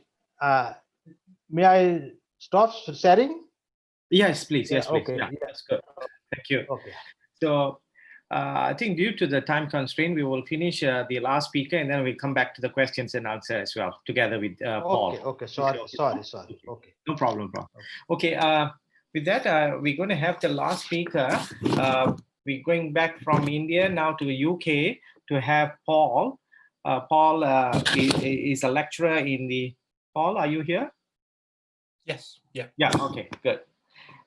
He's a lecturer from Bournemouth University within the nutrition department. He's going to talk about the making the weight helping the lightweight or rovers and maximizing the performance. He is actually a performance health and performance nutritionist, a practicing guy working on the athletes, as well as the conducting his PhD, is finishing his PhD, I guess, in the effect of omega-3 acids, micronutrient, exercise among older adults. It's not an interesting, we had a very good chat just now, very interesting area to explore among older adults. We don't call them old people, older adults, yeah? So with that, I think Paul will give us the idea on making the weight, especially for the lightweight rovers, how they can perform better. Paul, the ball in your court. Great, thank you very much. I'll rowing now. Sharing my screen. And wow. My presentation. You're bringing us here?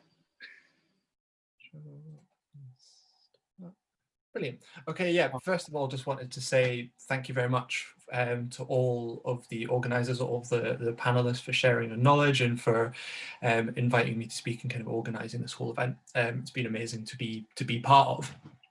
So with this presentation, I'm essentially going to be looking at evidence-based strategies for helping rowers to make weight and then, importantly, perform to their best as well. So making sure that they can get to the weight that they need to be at, but actually perform optimally as well. Although the presentation is going to be focused on rowing specifically, a lot of the information or the principles that I'm going to talk about could potentially be applied to other weight category sports as well. I'll also try and cover some of the more kind of practical elements of implementing some of these strategies and some of the things that I've learned about working with athletes within this sport. So if we look at lightweight or rowing as a sport in general first, so it's a notoriously physically demanding sport, so where the athletes compete for a length of time that is long enough to be taxing aerobically, but short enough that it also requires a lot of power as well. So it's this kind of power endurance type sport. And although the energy requirement or the energy required to complete a 2,000 meter race, which is the kind of standard race length, isn't massive, the energy that's required to keep up with the training volume that's associated with rowing is very high. So we've got an example there. So within female lightweight, so measured via doubly labeled water, they were burning through 3,957 calories per day. So when we consider that, you know, here in the UK, the guidelines for women is 2,000 calories a day, we're talking double that each day. So very high energy demands as a sport. In terms of the weight limits that they need to adhere to, so the men, the crew average needs to be 70 kilos with no rower over 72.5. And for the female rowers, crew average is 57 with no rower over 59 kilos. So that's the weight categories that they're aiming for. So in terms of working with athletes or working with this population group, so starting out when kind of planning to help an athlete make weight, it's important to have a strategy. So these are some of the really important questions to consider when developing a weight making strategy. So how much weight needs to be lost? How long do you have to lose that weight? What time are the weigh-ins? How long is there between the weigh-ins and the race? So how long, if you're using any sort of acute strategies, do you have to kind of refuel and rehydrate? And do they have to make weight multiple times? So this is something that sometimes rowers need to consider, because sometimes you will have events that last over 2 or 3 days, and they might be required to make weight on each one of those days. So these are all considerations, all questions that you kind of need to ask yourself when devising a strategy for helping a rower or any sort of athlete to make their weight category. So these questions, or the answers to these questions, are going to dictate what you are going to do from a nutrition perspective. So if we look now at strategies for making weight, so the different things that you can do to help an athlete make weight. So first and foremost is a caloric deficit, so looking for fat loss. So actually looking to change body composition in order to lower someone's weight. And actually, and I'm going to talk about this a little bit later on, is a nice kind of question to ask is, can the athlete make weight in advance of the competition and actually fuel into weigh-ins? And later on in the presentation, I'm going to go through some of the data from an athlete that I worked with and why this potentially might be a good idea if it can be done. So then if we look at some of the acute strategies, so these are strategies where weight can be manipulated in the short term using dietary methods. So these are kind of short-term solutions to making weight. So included within there, we've got a low residue diet. So that's going on quite a low fiber diet for a short period of time. So this is where you kind of go against a lot of the conventional guidelines with healthy eating, with eating lots of fiber for a temporary period in order to drop a little bit of weight. So if someone is consuming a lot of fiber in their diet and they move to a very low fiber diet for around about 2 or 3 days, you can expect almost a 0.5 to 1 kilo weight loss just from reducing fiber, from reducing the food volume. Low carbohydrate diet temporarily for glycogen depletion, that can help to drop a little bit of weight temporarily. Lowering sodium intake, again looking to kind of manipulate water a little bit, and also withdrawing creatine supplementation. So we kind of know from the literature that taking creatine can sometimes increase water levels. So again, discontinuing creatine supplementation as a way of manipulating someone's weight acutely. Now, one of the really important things to note with these acute strategies or these acute methods is that they also have the potential to negatively impact performance if adequate refueling, rehydration protocols are not implemented between weighing in and competing. So although these acute strategies can be used, the right strategy needs to be used for the right athlete so that their performance is not impacted by them. And then if we look at considerations outside of nutrition, so encouraging athletes to seek help early. So this is something that I had lots of problems with early on in my career, is that I would have an athlete who needed to make weight and they would come to me, 1 week or 2 weeks before. And it's so short notice to try and drop a notable amount of weight in that 1 to 2 week period. So really trying to encourage athletes to seek help well in advance, weeks, months in advance, so that you can plan out a long-term strategy to safely get them to weight and also maintain their performance. Monitor their training performance, so be aware that during dieting phases, so when you've got lower energy availability, sometimes there is increased risk for injury. So just kind of being aware of that, trying to kind of mitigate that and looking at what they're doing in their training. Do what you can to manage their stress levels. So training and competing can be stressful anyway, and then making weight on top of that makes life even more stressful. So actually kind of doing what you can as a coach to try and mitigate their stress can be very, very helpful for the athlete's well-being. And actually that kind of links with my next point, which is related to educating the athlete and building good rapport and good trust. So building that good kind of coach-athlete relationship and how beneficial that can be. So actually educating them on what you're doing, why you're doing it, so educating them on the efficacious and safe ways to make weight. Because sometimes when you're working with an athlete, you know, you might not be able to work with them throughout their entire career. You might get them quite early on in their career. And actually it's really nice if you can educate them on the safe and efficacious ways early on, so that perhaps, you know, when they move on or, you know, they move location, they've got that information. You've empowered them to make those positive choices so that they can almost do it themselves when they perhaps don't have you for support. And yeah, again, that building of rapport, building of trust, that can be really helpful for kind of managing stress levels. So if they've got trust in you and trust in you as a coach and in the process that you're doing, that can help to make their life a little bit easier. And then lastly, just kind of one final consideration for weight classified athletes is the female menstrual cycle. So we know that weight can fluctuate as a result of the menstrual cycle. So this is something that can actually, and it comes back to the point about encouraging athletes to seek help early.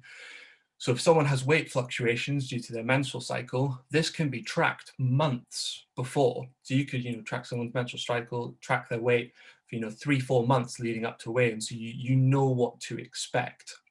So yeah, you can look at when their weigh-in is, when they're going to be in their menstrual cycle, and you know if their weight's going to be naturally up or down at that point. So yeah, really important consideration. So I mentioned about post weigh-ins, so I'm just going to go through this really nice study that looks at post weigh-in strategies for maintaining or maximizing performance. So this was done in male lightweights. So they did 4 2,000 meter time trials with 48 hours between each time trial. Before each time trial, the athletes had to make weight. So they lost 5.2% of their body weight in a 24-hour period. And then they had 2 hours from between the weigh-in and the 2,000 meter time trial to essentially kind of refuel, rehydrate themselves. So they had 3 test conditions. They had one test condition that was fluid focused. So they focused on getting in, they focused on hydration. So they focused on getting them rehydrated. They then had a carbohydrate focused refueling strategy. So for there, they had less fluid intake, but they got a decent amount of carbohydrate in. So they went for 2.2 grams per kilogram of carbohydrate. And then finally, they did a combination condition. So this is where they gave them carbohydrates, sodium, and fluid as well. So they got their hydration levels right. And they found some interesting results. So they actually found that the carbohydrate only refueling strategy was 3 to 4 seconds slower than the fluid focused and combined approach respectively. So when they just focused on getting carbohydrates back in, it wasn't as good as when they combined carbohydrates as fluid or when they just got the fluid back in again. And just to give you a perspective, 3 to 4 seconds is pretty significant when it comes to a 2,000 meter time trial. If you're a rower and you've beat someone by 4 seconds, you're pretty happy with that. So it's a notable performance decrease. So what this indicates is that fluid replenishment is particularly critical in the weight classified athletes. And this is important when we consider that hypohydration is a common practice in order to make weight. So and this has been kind of covered in the literature, is that a lot of athletes will use mild, or in some cases of actually severe dehydration in order to make weight. So this really highlights the need for fluid replenishment between weigh-ins and competition to maximize performance. And of course, this is supported by all the body of evidence around hydration, demonstrating how important it is.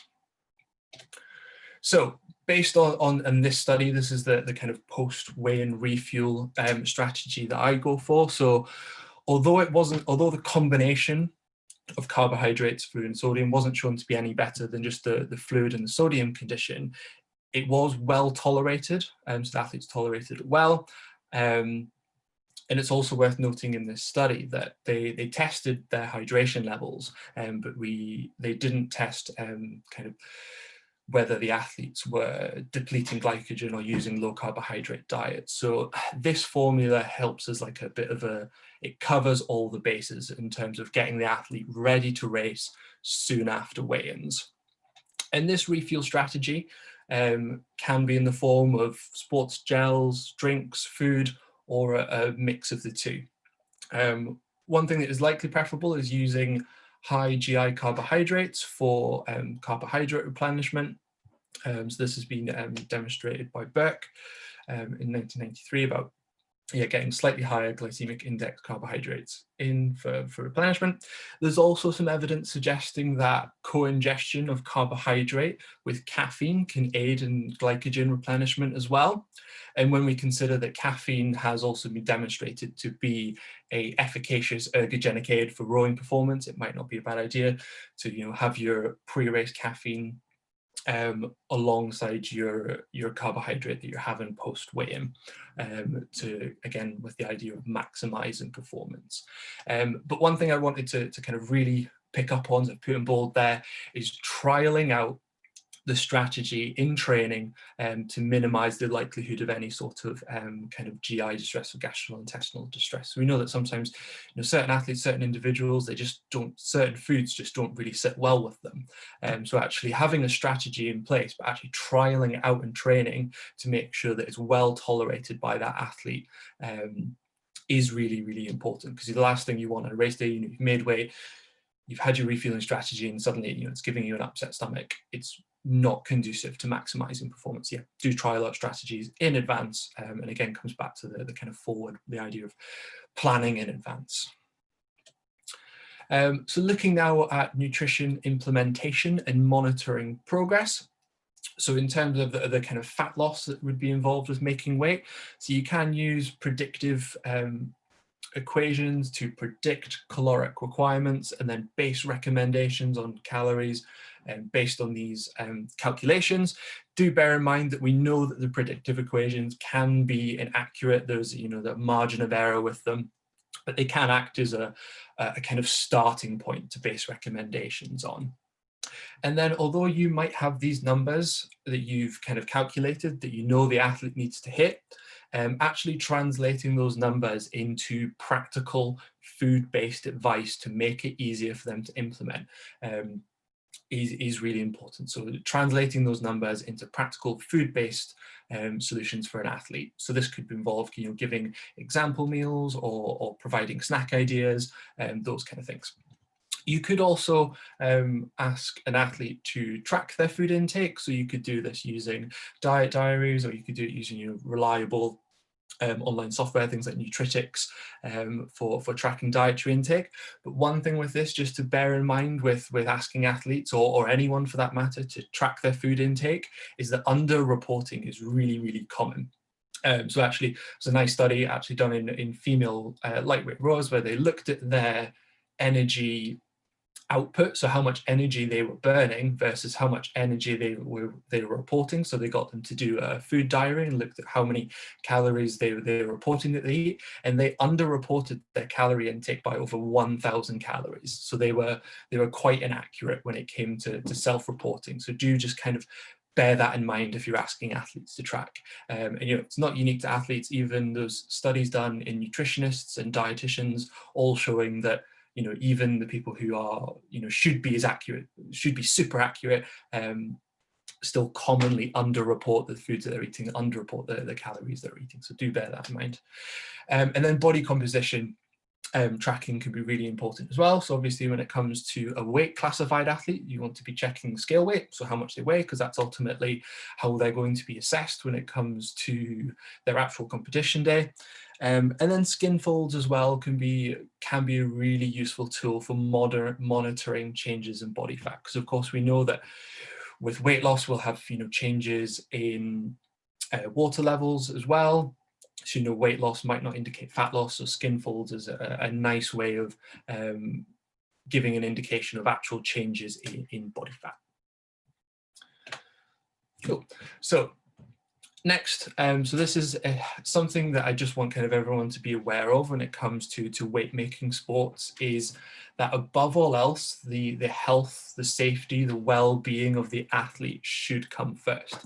And actually we know that athletes in weight classified sports tend to have higher rates of pathogenic weight control behaviors.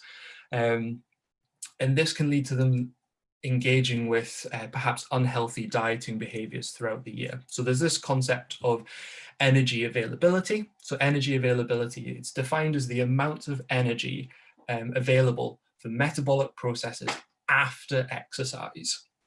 And really the guidelines for this is that exercise energy availability should be above 45 calories per kilogram of lean mass. And it becomes very problematic when an athlete dips below. So if they go below 30 calories per kilogram of lean mass, this can lead to quite negative health consequences. So this is something just to be aware of, particularly within this population group, because they are more likely to engage with potentially pathogenic weight control behaviors. And this brings me on to this concept of relative energy deficiency in sport, or REDS. So this is something that can develop when someone is consistently below that, has low energy availability. It was formerly known as the female athlete triad, because a lot of the evidence in this area is come from specifically within female populations, but we know that it doesn't just affect women, it can affect men as well.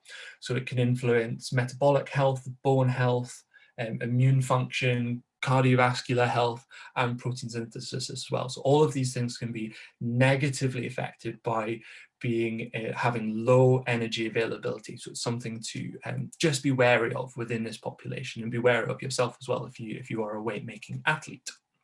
And it's really, really important because we are dealing with the safety of athletes, and there are instances of, so I've got a couple of headlines here from other sports. This is from collegiate wrestling in America. So this was a very famous case from 1997, and then this one from the MMA fighters, a little bit more recent, I think it's about 2016, of people actually dying trying to make weight. So I mean, this is really serious stuff.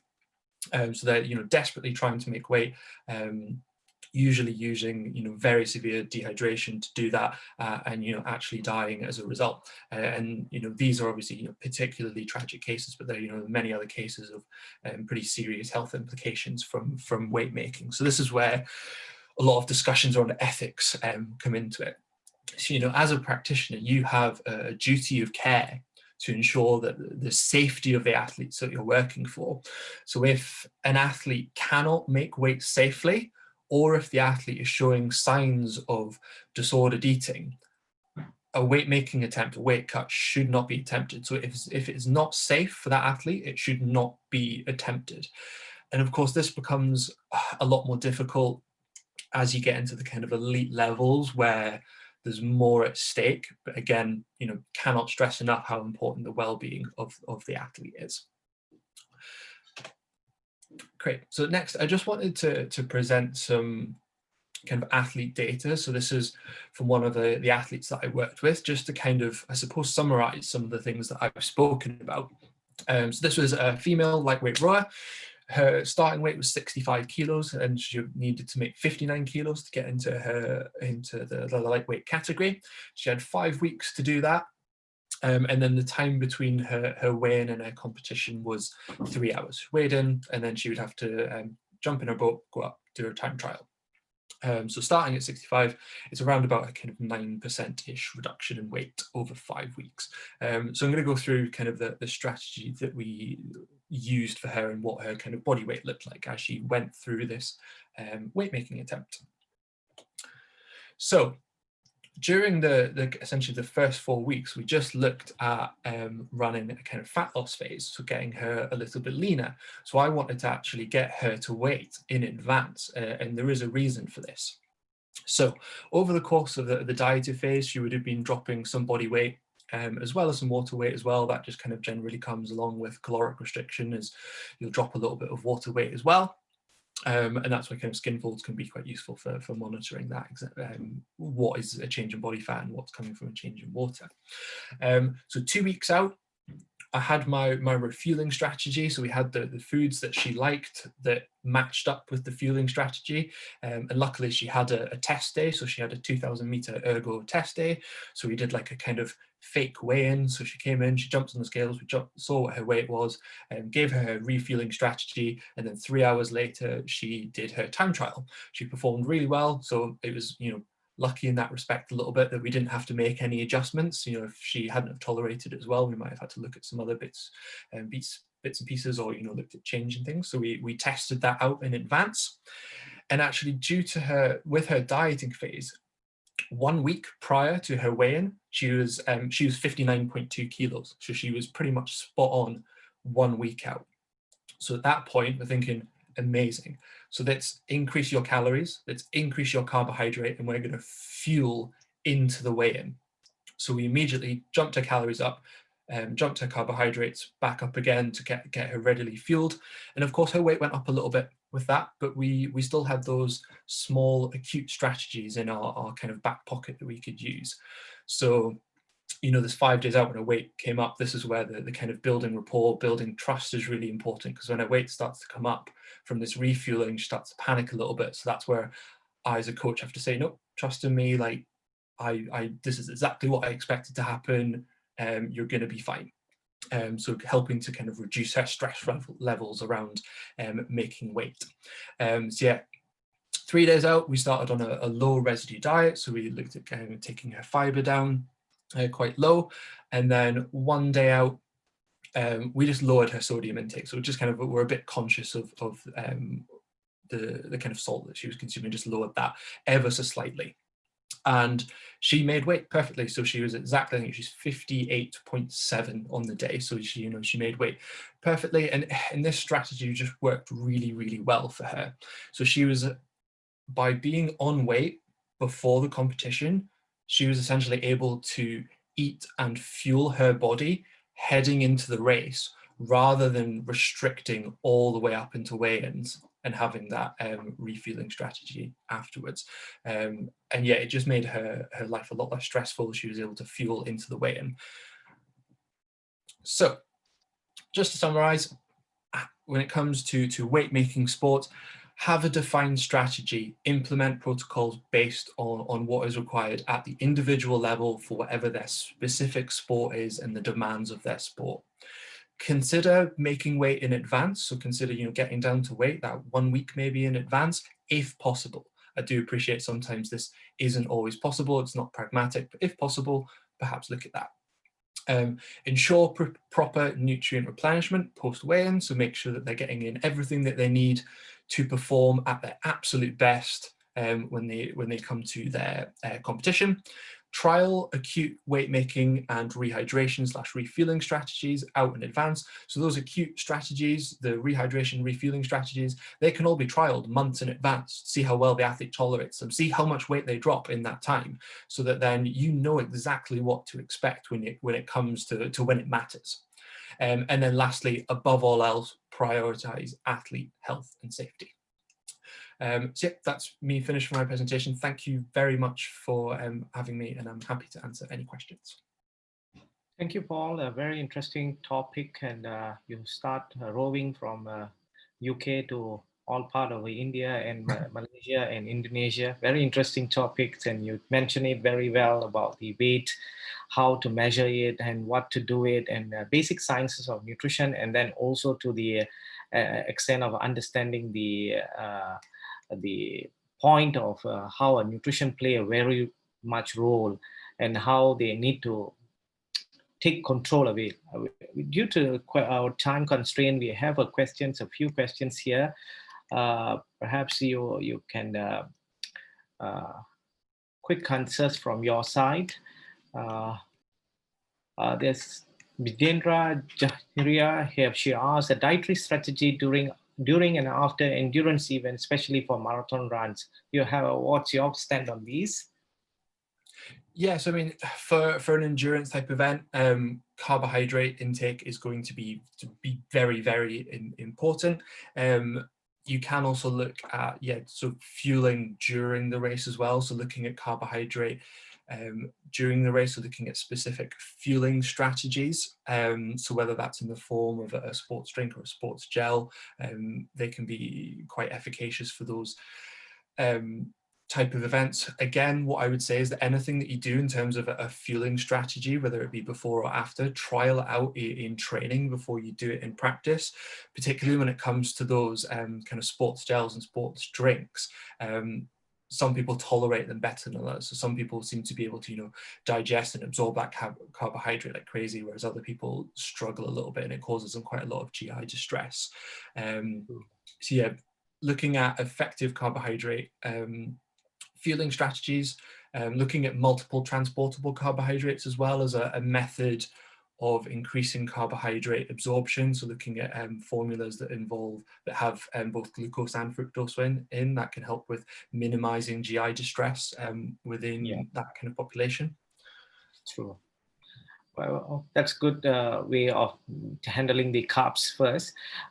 Shiva Rajasekaran asked about the whey protein. Is there any guideline that you come across, and is the side effect, is it a truth or is it a myth only? What's your point on this? Cool. So when it comes to whey protein, so a lot of people kind of think of whey protein as being this kind of scary supplement. Do bear in mind it is just it's a dairy product, so it's a kind of byproduct of the cheese making process. So rather than thinking of it as this kind of scary supplement, think of it as it's a food.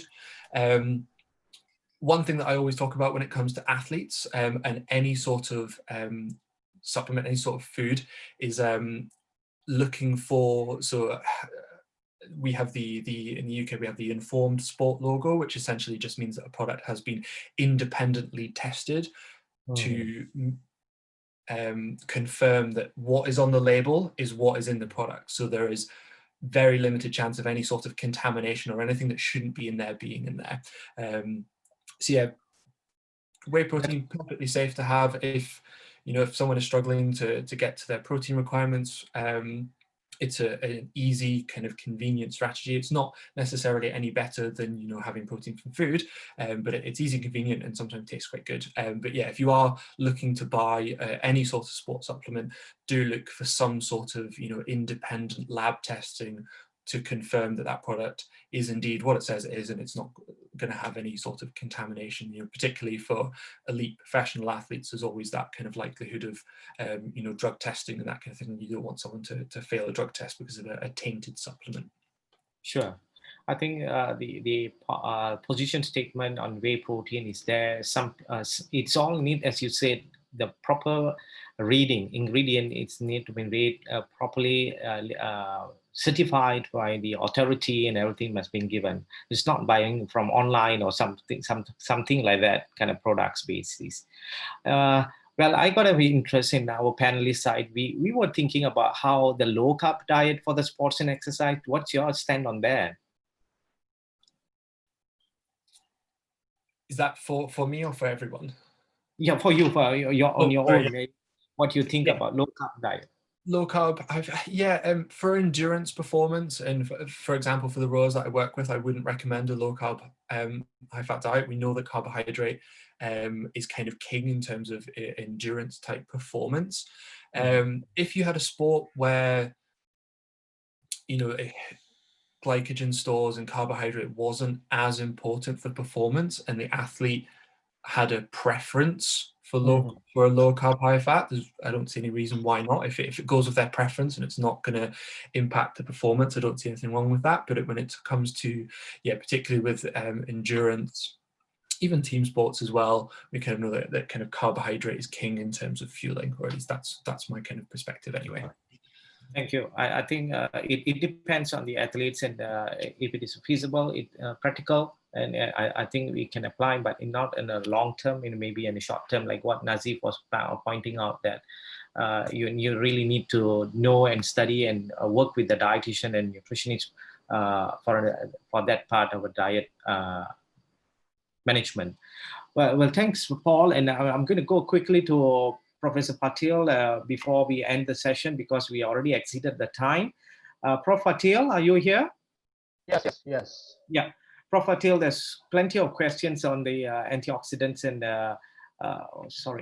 on the part of the antioxidant. Would you take one question, please, and we will cut off the others? See, the first question is which dietary antioxidant, right? Yeah, dietary. What you think of by the endurance? See, it is the best antioxidant. It is a fat soluble. It is a vitamin E. Water soluble. It is vitamin C. And recent.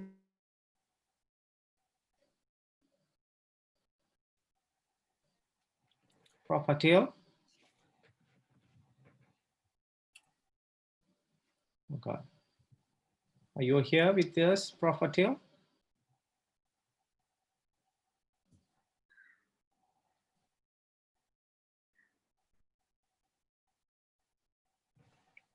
Hi, Prof. Patil. The dietary Hello? Yes. Go ahead. So, okay. Please display the questions. Another question? No. Question. Are you satisfied? Yes, Prof. Now, we couldn't hear you the first question that you answered. Can you repeat? It is a dietary antioxidants are the vitamin E, vitamin C, and it is a flavonoid. Okay. E and C, not A. Okay. I think we will. Second question. Due to time constraint, I'm just going to take one question. The last question, Prof. Can nitrate supplement improve the antioxidant through our diets? No. Okay. So we should take supplement based on what we need to take, and not as believe that all supplements is workable, right? Yes. The supplements, yet as per recent, it is not recommended for the athletes or in medicine, but it is a good diet rich in antioxidants is more helpful compared to the supplement. Right. Okay, I think we have to wind up, and it's already 6:52 in Malaysian time. I think I have to thank all of you, all the presenters, Nazif, Muri, Paul, and Prof. Patil for an excellent presentation from the weight management to the dietary supplement. And we had a very good understanding how it's very helpful for sports people, and how it can include in the taking the aspect of nutrition per se. And we need to really consult and work together with the dietitian or nutritionist and an exercise science and sport physician. It's a teamwork, and the same thing will apply for everybody. We have to work, we cannot work in silo, and it's a workable with all the team members in the sports and everything. But with that, I also would like to say tomorrow, please log in and come in the YouTubes.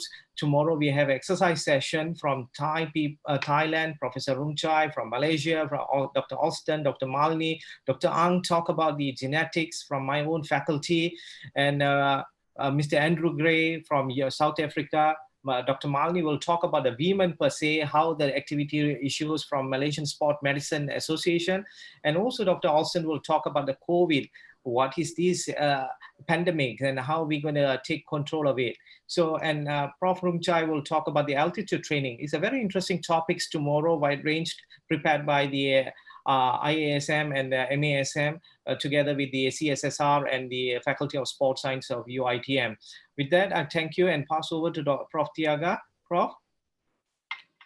Thanks, Prof. Mahin, for their lively moderation, and on behalf of the IASM and on behalf of the Malaysian Sports Medicine Association and on behalf of Asian Sports Medicine Association. We thank all participants and the speakers for having a wonderful session today. Hope to see you all tomorrow. Can we end with a quick 30 seconds poll on vitamin D? Yes. Is it necessary for all the athletes now, since in the pandemic we have reduced sun exposure? Vitamin D supplementation now, is it necessary for all? Yes, no, cannot generalize. So A, B, or C. So that would be a parting question for the day. We have 4 answers. 40% have come up. Yep. Waiting for a couple of more seconds for more participants. And yes, we'll close the poll now. And the answer is very clearly written: we cannot generalize. Yeah.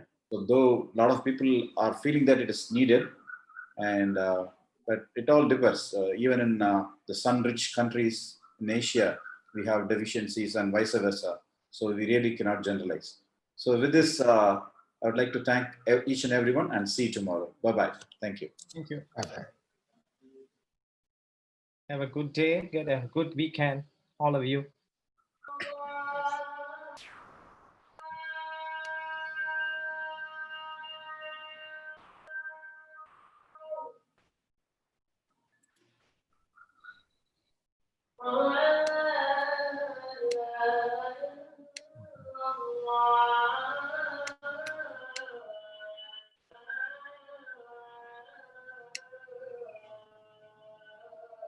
Okay, then.